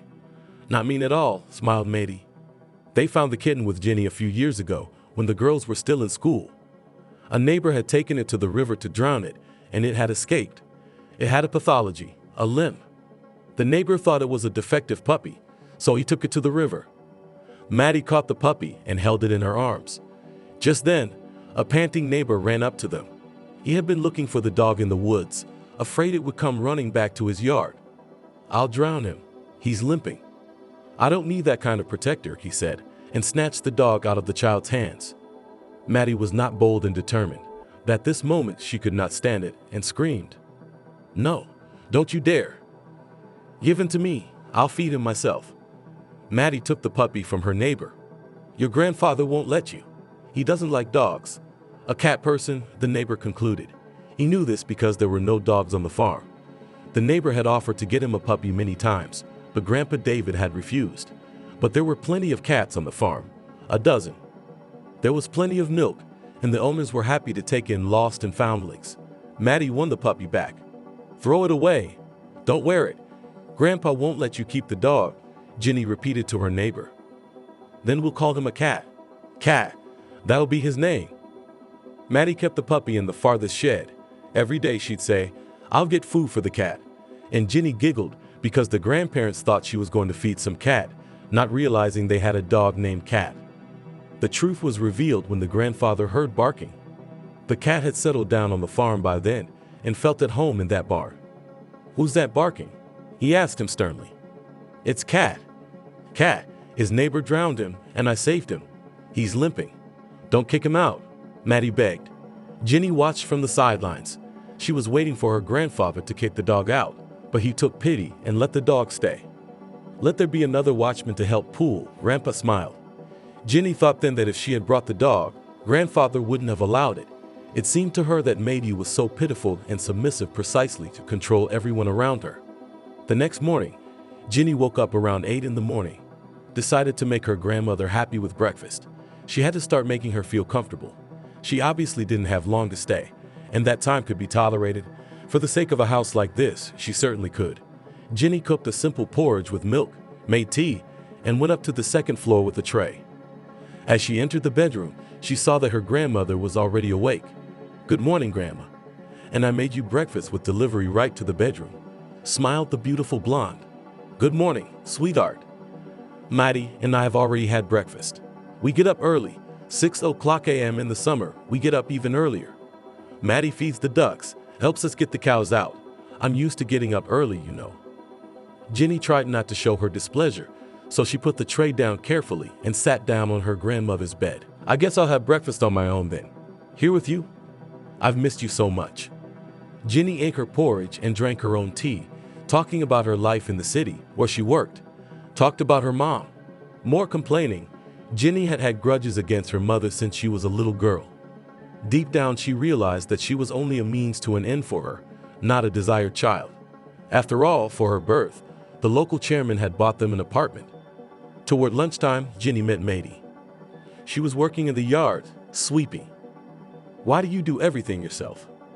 "No help?" Jenny asked. "No. They're all busy. How hard can it be?" "There's a broom in the corner by the gate. Would you like to join me?" Maddie suggested, realizing that her sister had never held a broom in her hands in her life. She'd only ever pressed the button on the vacuum cleaner. "Thank you, I guess." At that moment, Jenny saw her grandmother watching them from the window. She pursed her lips in displeasure and grabbed the broom. Maddie waved her grandmother's hand. Taking the broom, Jenny did the same. The day passed in labor and worry. Maddie got her sister involved in the cooking as well. She was curious as to what Jenny had come for. After all, she never did anything for nothing. There was always some sort of benefit. When dinner time came, Maddie prepared a tray for grandmother, but her sister had a dead grip on it. "I'll carry it myself." "Let me do it," Maddie smiled. "You see Grandma every day, and I just got here. Let me be with her. Or are you just jealous, like when I was a kid?" Jenny said angrily, not removing the unpleasant smile from her mouth. "When we were kids, we were loved equally, and you just don't know what kind of medicine Grandma takes." Maddie raised her eyebrows, looking at her sister in surprise. Jenny took a step aside, giving her sister the tray. "I'm coming with you. I want to know what medicine Grandma is taking," Jenny said. The sisters went upstairs. Maddie explained to her sister what pills Grandma had to take. Jenny listened half-heartedly. Her attention was drawn to the expensive antique interior of the bedroom. She had already mentally priced her grandmother's jewelry. "Ganesha wanted to sit with you. She said she missed you," Maddie said, and her sister nodded happily, feigning goodwill. "That's good. I missed her too." The old lady smiled. "Let her stay with you tomorrow then, and I'll go into town. I need to get some medicine and something from the vet's pharmacy for the horses," Maddie suggested. Jenny agreed happily. Her sister had given her the perfect opportunity to show her grandmother care and love. Is it too much to ask of old people? Jenny decided that she would read a book to her grandmother and feed her. But instead, Maddie reminded her sister once again about the medication and told her that tomorrow she needed to take Grandma to the shower to help her bathe. She liked to do that in the morning after breakfast. Then she told her what time she had to go to the bathroom. Showed her what clothes Jenny should wear. When Maddie left, Grandma immediately asked her granddaughter to take her to the shower. "I love bathing," she smiled. Jenny had to not only undress her grandmother, but also rub her back and everything else. At this very moment, Maddie was giggling behind the wheel of a simple domestic car, and Grandma was smiling slyly in the shower, realizing how much Jenny hated doing all this. That evening, when Maddie returned, Jenny was sitting in the kitchen, drinking a whiskey she found in the cupboard. What hard day. The dark-haired beauty raised her eyebrows naively. Maddie was wearing tight khaki pants and a simple white t-shirt. Her long hair, almost to her waist, was pulled back into a simple ponytail. Beautiful wide eyebrows, slanted eyes, a graceful curve of lips, and a thin little snub nose. Jenny had always envied her beauty. Maddie, on the other hand, didn't pay the slightest attention to her looks and didn't even bother with makeup. "Yeah," Jenny said, pouring a new drink. "You should at least have an appetizer," Maddie suggested, taking a sliced ham and cheese out of the fridge. Jenny took the treat from her plate and began to eat. "Did you give Grandma the pills?" Maddie asked. The blonde with the glass of liquor nodded, remembering that she only gave the pills in the morning. She hadn't even remembered them at lunch or in the evening. Her grandmother must have forgotten to. Her memory was failing her. Years. Cassie's grandmother had turned 87 last month. The next week was a week of hard work. Jenny was trying to fill in for Maddie. She went to great lengths to bathe the old lady, help her to the bathroom.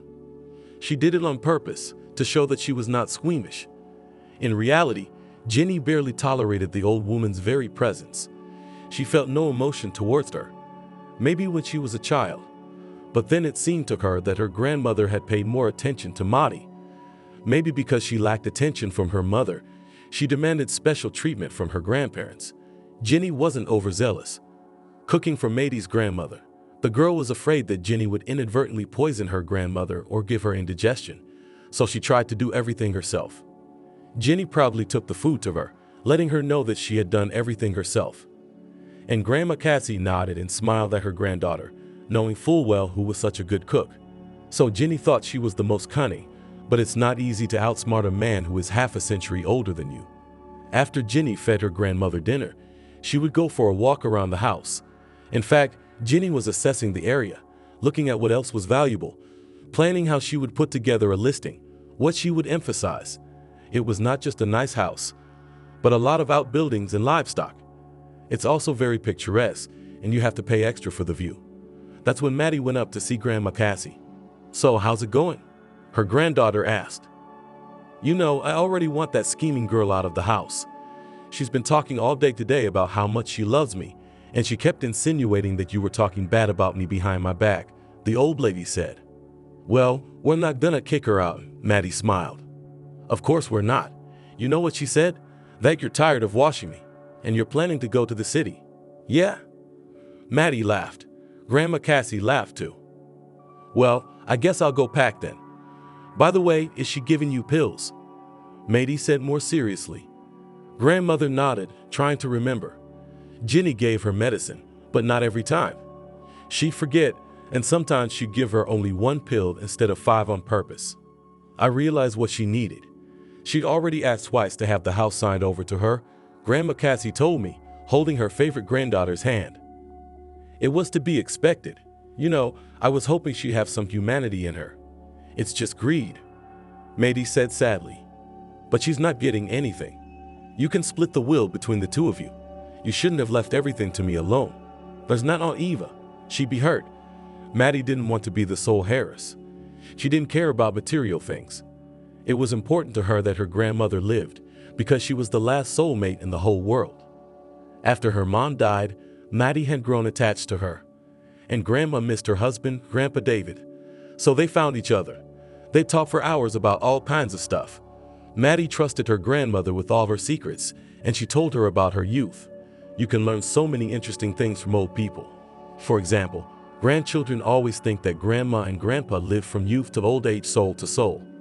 But Grandma Cassie, already after her grandfather's death, told how she caught him with another woman when she was young, and that he probably had a child on the side.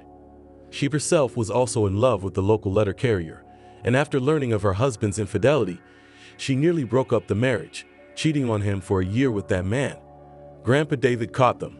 There was a fight. There was a village-wide scandal. In the end, he swore he wouldn't cheat again, and so did Grandma. And they both went left for a long time after that. Grandma understood perfectly well that grandfather cannot go fishing every weekend and come back without fish. And one day she found a price tag in a bag of fish, which he allegedly caught, and it all added up. His mistress worked at the store, but Grandma didn't reproach him because she herself ran off to the hayloft every time to the incredibly charming mailman. He was a handsome, ambitious fellow who later on swayed the postmaster and took his place. At the time all these events were taking place, Grandma was already in her arms with little Alice. Pregnant for the second time, she was almost certain that the child was not from her husband. She was terrified and broke off all relations with the letter carrier. She had a family to save. If David found out she was carrying someone else's baby, he'd leave her. He threatened to take Alice away and leave if she didn't end her affair. And he cheated. Nen. Who can understand them? The grandmother didn't tell her granddaughter. She was ashamed. She swore she'd take the secret to her grave. When Eve was born, David knew at the first sight of her that she wasn't his. She looked a lot like the mailman's face, and he knew it all at once. Was it his? He asked, keeping his eyes on the child. Cassie was silent. What could she say? It was obvious. She was more ashamed and scared than ever. I heard you Diana's pregnant too, and she's got a man who's infertile. What are we gonna do? Divorce? She asked me straight out. Divorce was rare back then. David wasn't going to break up the family, he just wasn't getting laid. Cassie was cheating out of spite. He could do it, but she couldn't. David took little Eva in his arms. Here's what we're gonna do. We'll name her after my mother, Eve, and I'll dump Diana. Tonight, she won't leave her husband anyway. Convinced him the doctors were wrong and he's not barren. He's glad. He's a fool. But Eva is the first, and she's our second child. It's okay. Eva is our daughter. Yours and mine, and don't you ever even think about anyone else. There was nothing. No one. Not you, not me. Do you understand? Cassie nodded. From that day on, there was no more cheating in their lives. Cassie wanted more children, but she couldn't get pregnant again. That letter carrier had long since passed away on a drunken errand, and there was no news of Diana's fate with David's child. They had moved to Lithuania just after the baby was born. It was a boy. Maybe that's why Eva was not like her own sister at all. She was not 100% blood related to Yaroslava, only a half-sister. The greedy character of the letter carrier lover and his beautiful features were in both her and her daughter Jenny.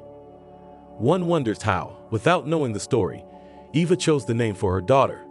After all, that mailman's Jenny's Jennington.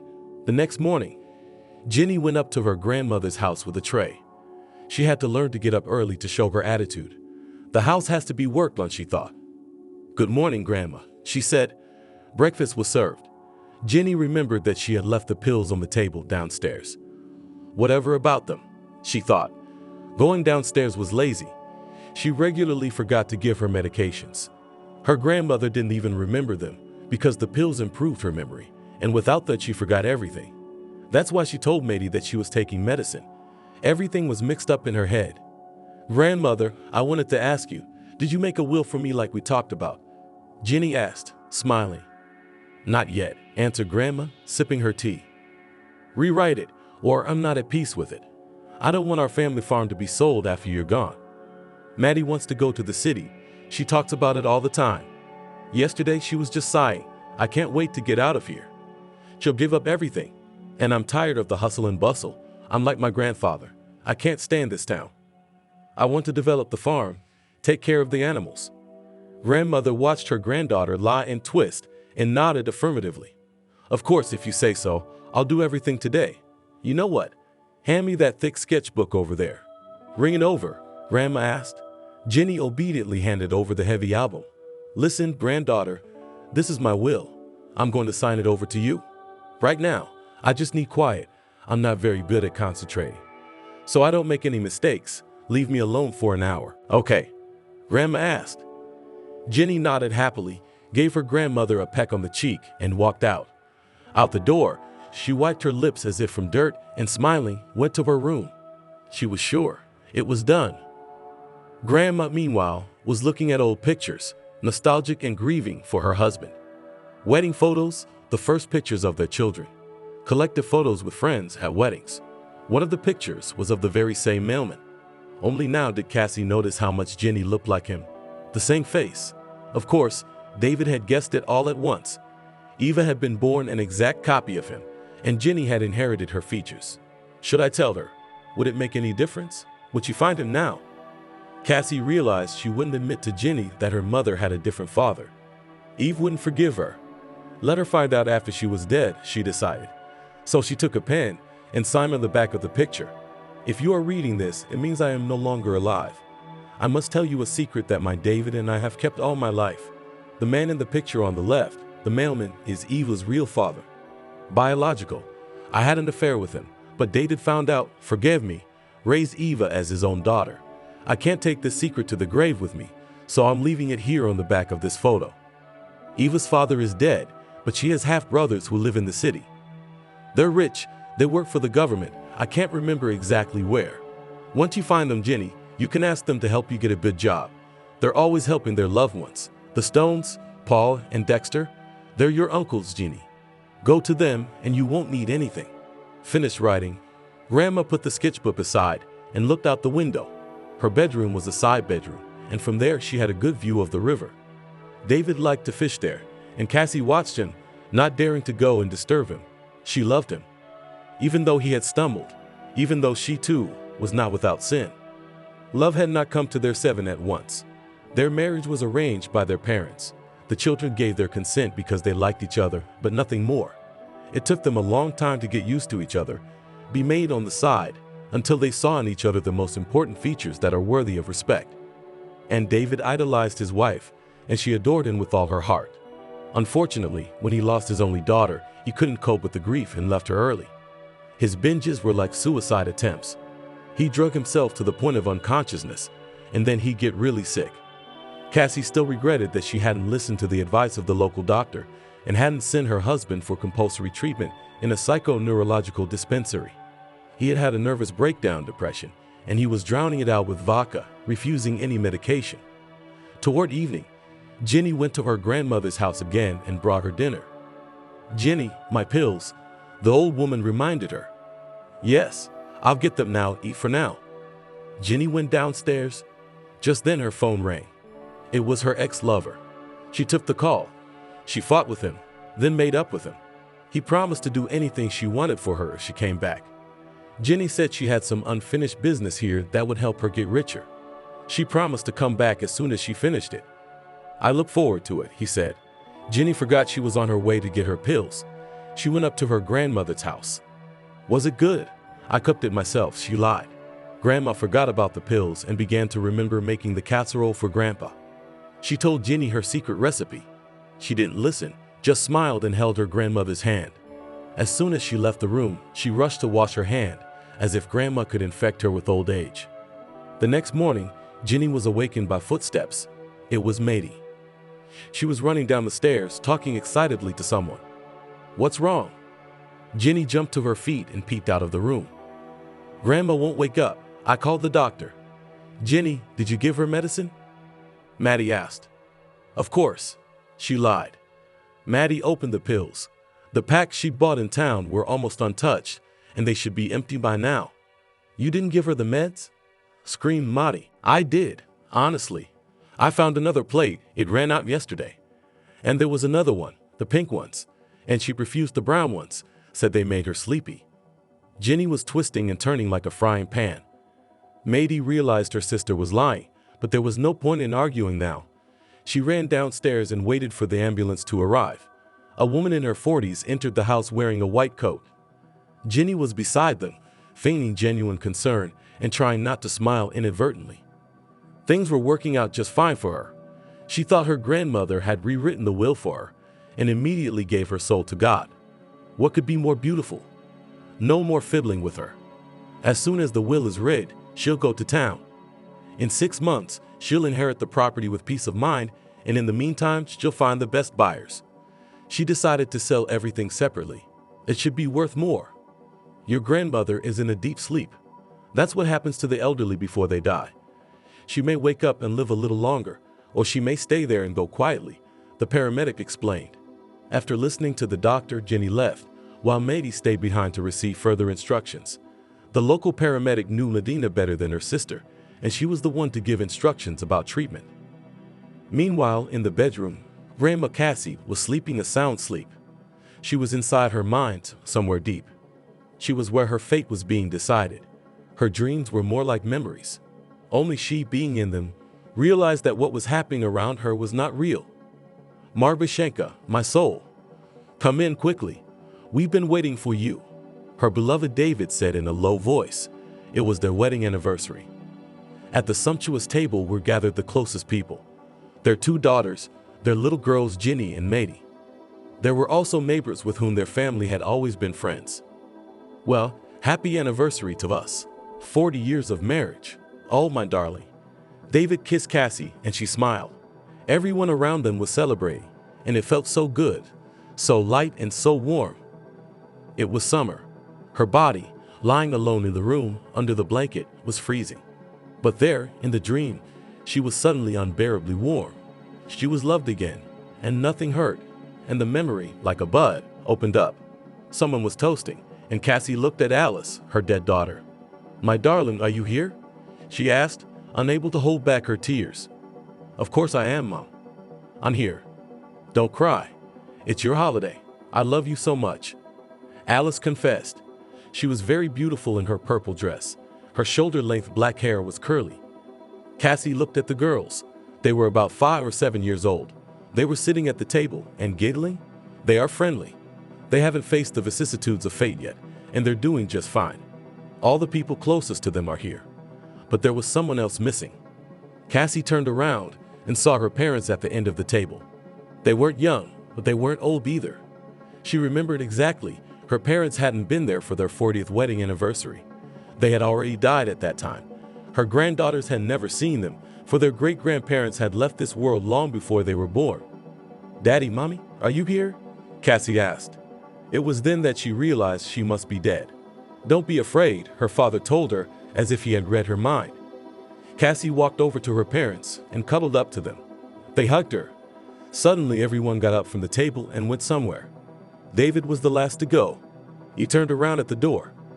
"There's going to be fireworks. Do you want to come with us?" Cassie saw the empty table. Outside the window were everyone she loved, her husband, her daughter, her son.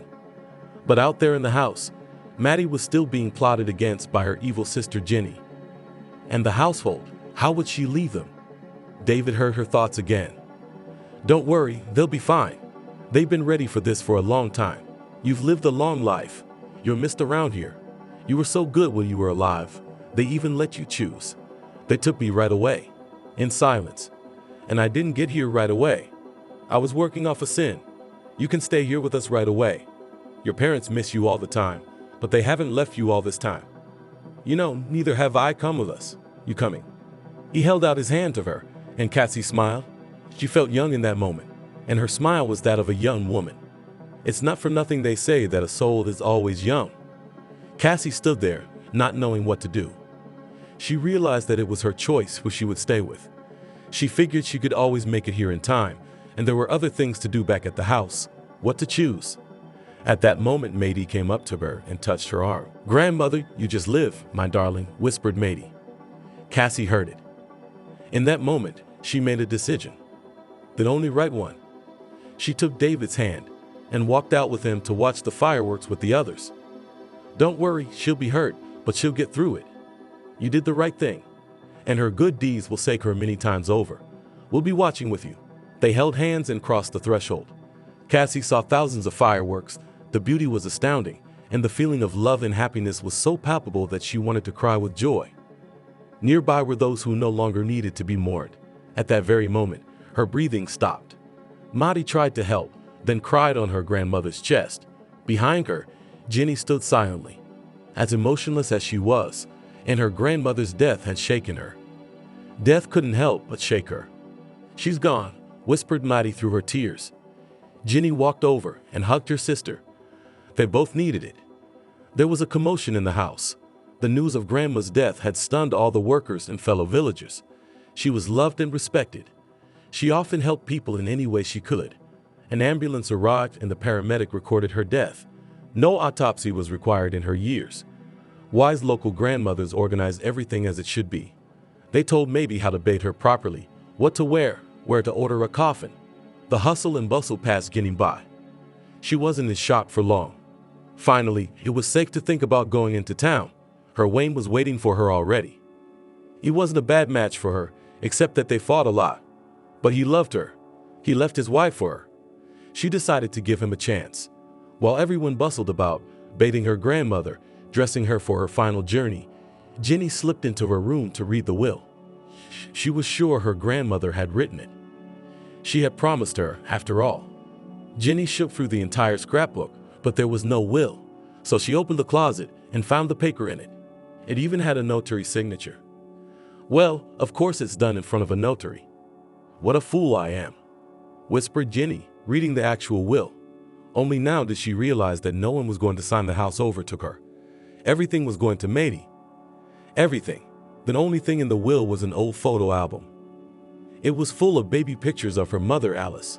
Also, in it lay a photo that could explain to Jenny her true origins and point to relatives who could help her rise to a high position in society. But Jenny didn't care about that. She wasn't going to get nostalgic flipping through the pictures. She was furious. "Damn old woman, I hate you. Bird in hell," she said aloud, throwing the album at the wall. Jenny took the will back to her room, wondering what to do with it. She sat in her bedroom and rubbed the sheet in her hands. "You tricked me. You will pay for this. I'm your granddaughter too. And my mom is alive, unlike Pebble's mom. You could have split it between the three of us, but you gave it all to her alone. She just started sucking up to you earlier, sucking up to you. She had more foresight, but it won't help her." Jenny waited for her grandmother to be put in the coffin, walked over to her, and slipped the will under her arm. "Go on, tell everyone now, if you can," the old hag whispered Jenny with a smile. The fear and grief were gone without a trace. Greed and resentment took their place. No one slept that night. Jenny, pretending to be a loving granddaughter, helped in the kitchen. In the morning, everything was ready. Maddie and Jenny passed out exhausted. By noon, the house was full of people. Everyone had come to say goodbye to Cassie to see her off. The granddaughters wore black. Maddie was crying, while Jenny pretended to hold on. The casket was carried to the cemetery by local men. The grave had already been prepared. Even Maddie's dog Cat was there to say goodbye.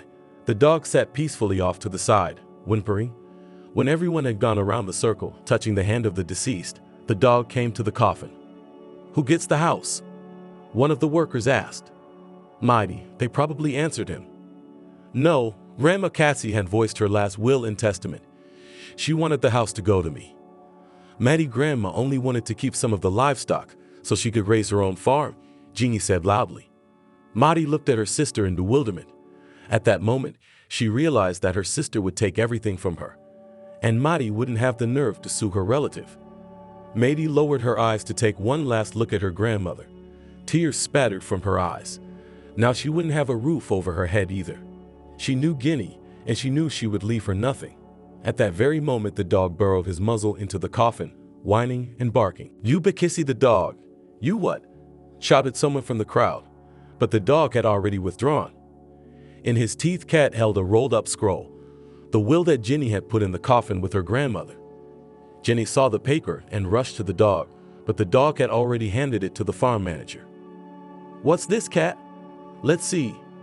The man took the paper in his hands, and Jenny immediately turned away.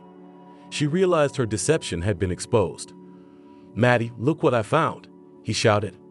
"I will," said the second worker, poking his curious head into the sheet. The dog sat contentedly beside the manager. "Maddie is the heiress. Maddie is the sole heir. And who's the one who put the will in the coffin?" he asked. Everyone looked at Jenny. "I didn't go near her. What are you looking at?" lied the blonde in black. Soon the farewell continued. Grandma was buried next to Grandpa. Now they would be together forever. The document was left with the manager. It was seen by outsiders. There was nothing to be done. Jenny came home and started packing. "You're leaving?" Maddie appeared behind her sister's back. "Yes. Grandma's gone. The house is all yours. There's nothing more for me to do here." Maddie watched her sister breathe venom and didn't know how to react.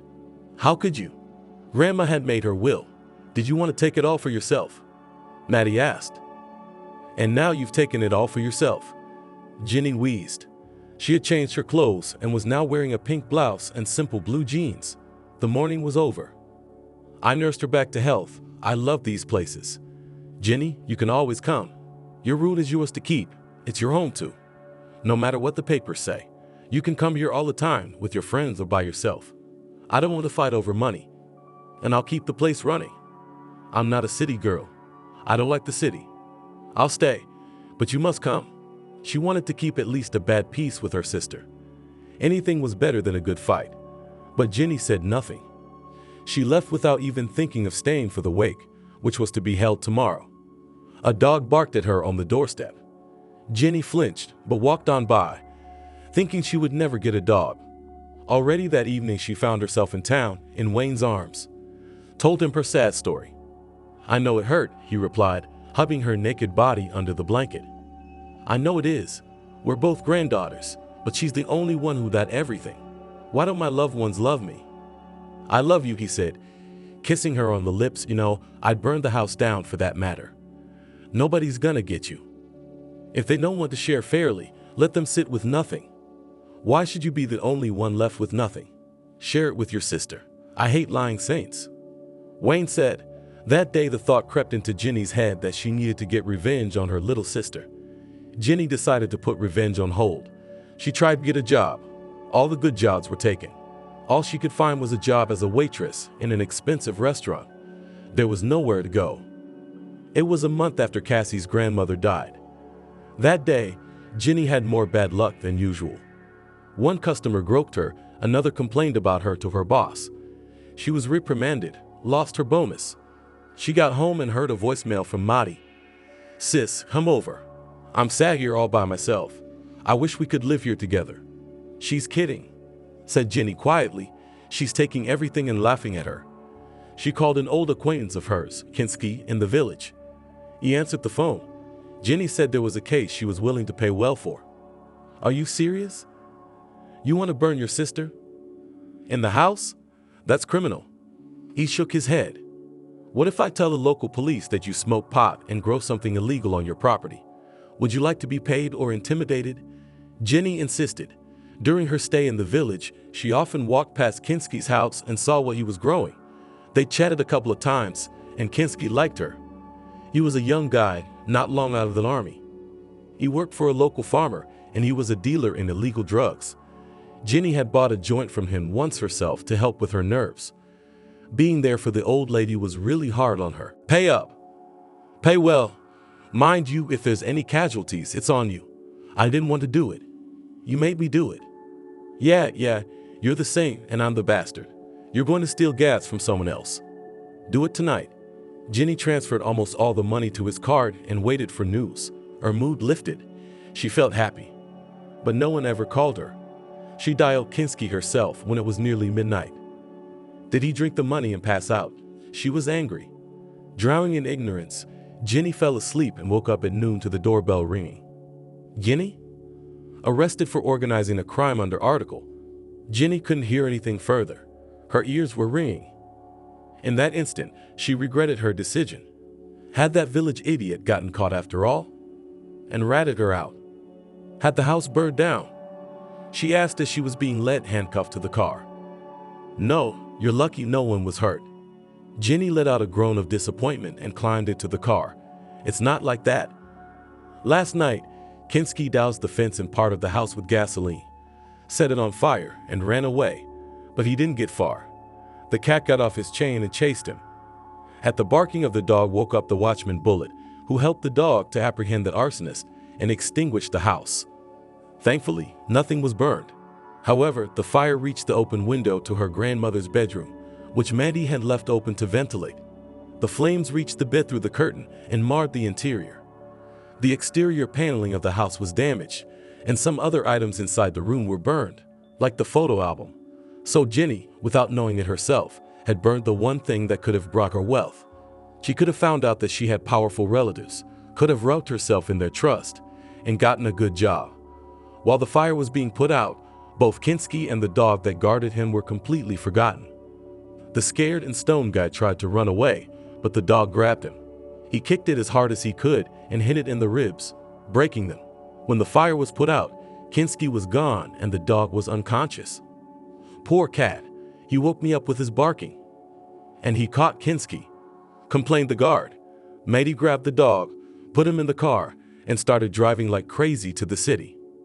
She arrived at a veterinary clinic that was open 24 hours a day and brought the huge dog in her arms. She smelled like smoke, her face and clothes were soiled. But the only thing Maddie cared about at that moment was keeping Cat alive. She decided she wasn't going to let death take the dog away from her as well. "Hurry, please. What's wrong?" A doctor came running out of the office, apparently dozing off. The name on his badge was Devin. "I don't know. He saved us from a fire, and he was injured. He's breathing, and his heart's beating, and he's twitching his paw. I'm gonna die right here if you don't save him. I swear to you." Maddie was crying and screaming, and she scared the young specialist. He took the dog to the office where he took x-rays and saw the fractures. Surgery was next. Maddie sat in the corner of the room, right on the floor, unable to remember the horror she felt when she woke up that night and saw the fire devouring everything in the yard. She had never been so frightened before, and her grandmother was gone, and her grandfather. And Mom, too much all at once fell on this girl's shoulders. She just couldn't accept the death of the dog. She couldn't think straight from the pain, and she was crying all the time. An hour later, the doctor left the office with a droopy expression on his face. Maddie realized that Cat was gone and passed out. She couldn't take it all. She just couldn't. Everyone was dead. The house had almost burned down, and her favorite affectionate four-legged friend had died trying to protect her. She sagged into the black void from which the handsome, dark-haired vet had retrieved her a couple minutes later. Maddie recoiled from the smelling salts. "I'm sorry, I've been told not to come out to people with that look on your face after surgery. I'm just very focused. And your dog is alive. You know, at one point, I thought that was it. But no, the dog wanted to live. He fought, and I was able to stop the bleeding. I can't promise he'll be okay, but for now, he's stable. He'll sleep for a long time. We can't take him back yet. You feeling better? Why don't you tell me what happened?" Maddie shook her head in disbelief. "Show him to me. I need to see that Cat's alive." "Cat." The doctor didn't understand. It's his nickname. "Cat. Let me see Cat." The doctor took the stubborn girl to the room where the dog was lying. The instruments showed a heartbeat, a pulse. Maddie touched the soft fur of the pet. He was warm. His heart was beating. "Thank you," she cried again and hugged him. Even smiled and hugged her too. "I've never met such a sensitive and loving hostess. Let me buy you a coffee." Maddie, on emotions, told the handsome doctor everything about herself, how her relatives died one after another, how the house was set on fire, how she fought the fire, and how she found the dog unconscious. As she talked it out, she felt relieved and ashamed that she'd taken it all out on a complete stranger. But Evan was kind to her. They talked until morning. Evan reported that the dog's condition was stable and there was no danger. Then Maddie said goodbye to him and went home, where another unpleasant surprise awaited her. A police officer who arrived on the scene quickly found the stone Kinski. He was hiding in his home in a Pajini. His giant supply of pot was discovered, and Kinski immediately ratted out Jeannie. Told her how she threatened to expose him, how she paid him off. He had messages on his phone from Jeannie when she couldn't reach him that made sense. When Maddie found out that her sister had set the house on fire, she was again in a state of shock. She felt like talking to her or helping her in some way. "You know, it's a family matter. Can we let her go?" "I'm not going to write any statements," she asked the police officer. But he shook his head glumly. "It's too late. I solved the crime and filed all the papers." "Where were you before?" he asked. "I was at the veterinary clinic with the dog. I'm sorry, your sister won't get much time." "Don't worry about it." Maddie stayed home.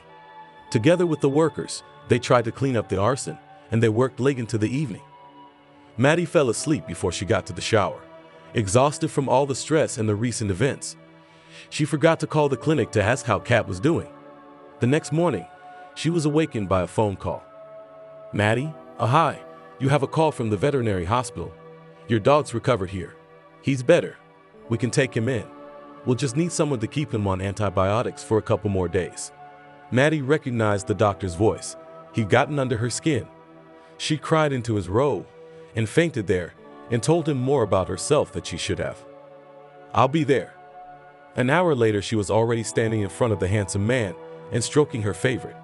He was already on his feet, though he limped. His ribs still hurt, of course. "I've the painkillers with me. Add them to the food and the injections. Maddie listened to him and her heart sank. She thought it was out of place, out of time. After paying at the register, she picked up the dog, said goodbye to Evan, and left. Well, he didn't show any interest in me.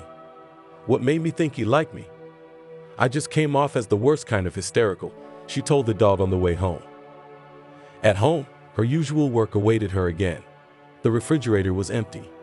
She'd completely forgotten to cook for herself and buy groceries. Maddie took a shower and lay down. The cat was in the house now and lay on the bed with her. She changed his bandage, made sure he didn't rip it off, and gave him his shots. Her grandfather had taught her all that when she was young, so it wasn't difficult. In the evening, she looked out the window. She was thirsty, but Jenny had emptied all the supplies. "Where are you, Jenny?" "Silly girl. Like when I was a kid and I resented you and wanted to break everything I had just because you didn't get it. And now you'll have a criminal record." Maddie sighed heavily. It was a shame that her sister felt that way about her. Only now did she realize that Jenny had been fine with her dying in the fire. After all, if it hadn't been for the dog, she might have been burned alive. It got scary and empty. She wanted to go up to her grandmother and talk to her about it, but instead she just looked at her portrait. She was already in bed when the phone rang. "Hello, Maddie. It's Evan from the hospital. I wanted to check on Kat's health," she heard, and caught herself smiling. "Hi, I'm so glad you called. Kat's asleep. You know, he keeps rubbing the bandage. It must be the stitches itching. Otherwise, he's fine. So you'll have to come and see me again. We'll put a collar on him that'll keep him from scratching the stitches until they heal." Maddie was excited about this new opportunity to see Evan. She picked out her nicest pants for her meeting with him, and she let her hair down. She looked much better now than she had when they first met. Evan put a collar around the dog's neck, and Maddie was about to leave, but Evan stopped her. "You know, I rarely call our hospital clients in the evenings. I rarely faint, and I rarely tell strangers everything about myself." Maddie smiled. "Well, I'll call you again, unless of course you're busy. Do you have a husband or something?" The doctor stammered with embarrassment. He was standing right next to her, and he was a head taller than Medina, and she seemed so small and helpless beside him. "I don't have a husband. I don't seem to have one either, and I wouldn't mind if you called." Evan walked Maddie to the door, wished the dog well, and in the evening called. This time they talked for 2 hours. It turned out they had a lot in common. Evan was an orphan, like Maddie. He made it on his own. He was in a car accident, almost died, and he's still recovering. He's afraid to drive. Maddie told him how lonely she was in the big house, how she was afraid of fire, how she spent nights checking to see if the gas was off in the kitchen, if the fence was on fire again. After a week of late-night phone calls, Evan picked Maddie up in his car and drove her into town. They both didn't like diners, so they ate shawarma on the boardwalk and were perfectly happy. "You know, you're very strong. You are. You've been through so much and lost so much. How are you still so great alone?" he asked. "I didn't have time for romance. I got caught up in myself, taking care of my grandmother. And now, you know, I'm just confused. I have no one left, and I'm glad you're here. Then you can rest easy. I'm not gonna leave you for the next 60 to 70 years. And there, as it turns out already. That night he kissed her, and it was like in her youth. Just as sharp, just as vivid. Maddie was ashamed of her happiness, embarrassed that she wasn't wearing mourning for her grandmother, but flitting around the property like a butterfly. "I know what you would say."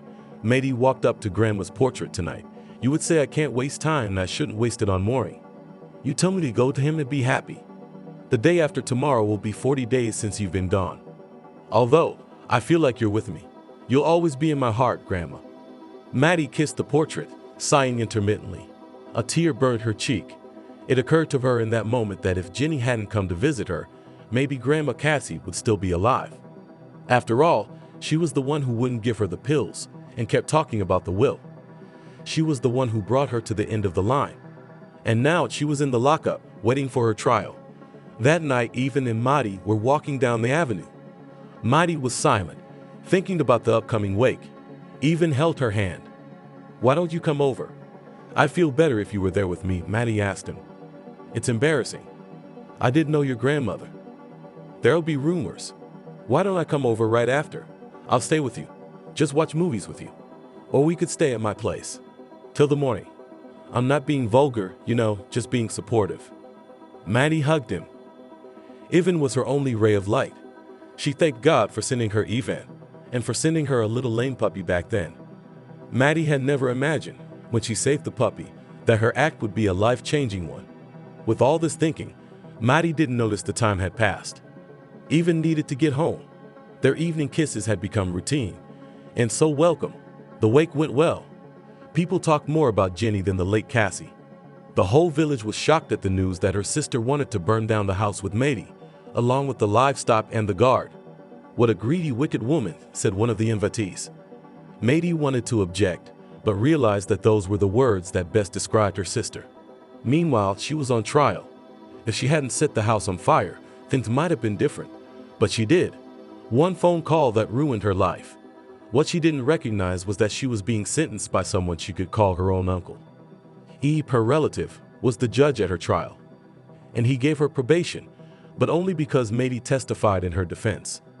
A year later, Maddie and Evan stood at the grave of Cassie's grandmother and David's grandfather. Maddie had a visible belly and a wedding ring on her finger. "Do you think they're there with Grandpa?" she asked, tossing back her long black hair. "Of course they are. How could they not be? I'm sure of it. Those who love each other won't break up because of such a nonsense as death." If you like the story, please support me with the thumbs up button. And to learn about the release of new interesting stories, when you subscribe, click the bell. All the best to you.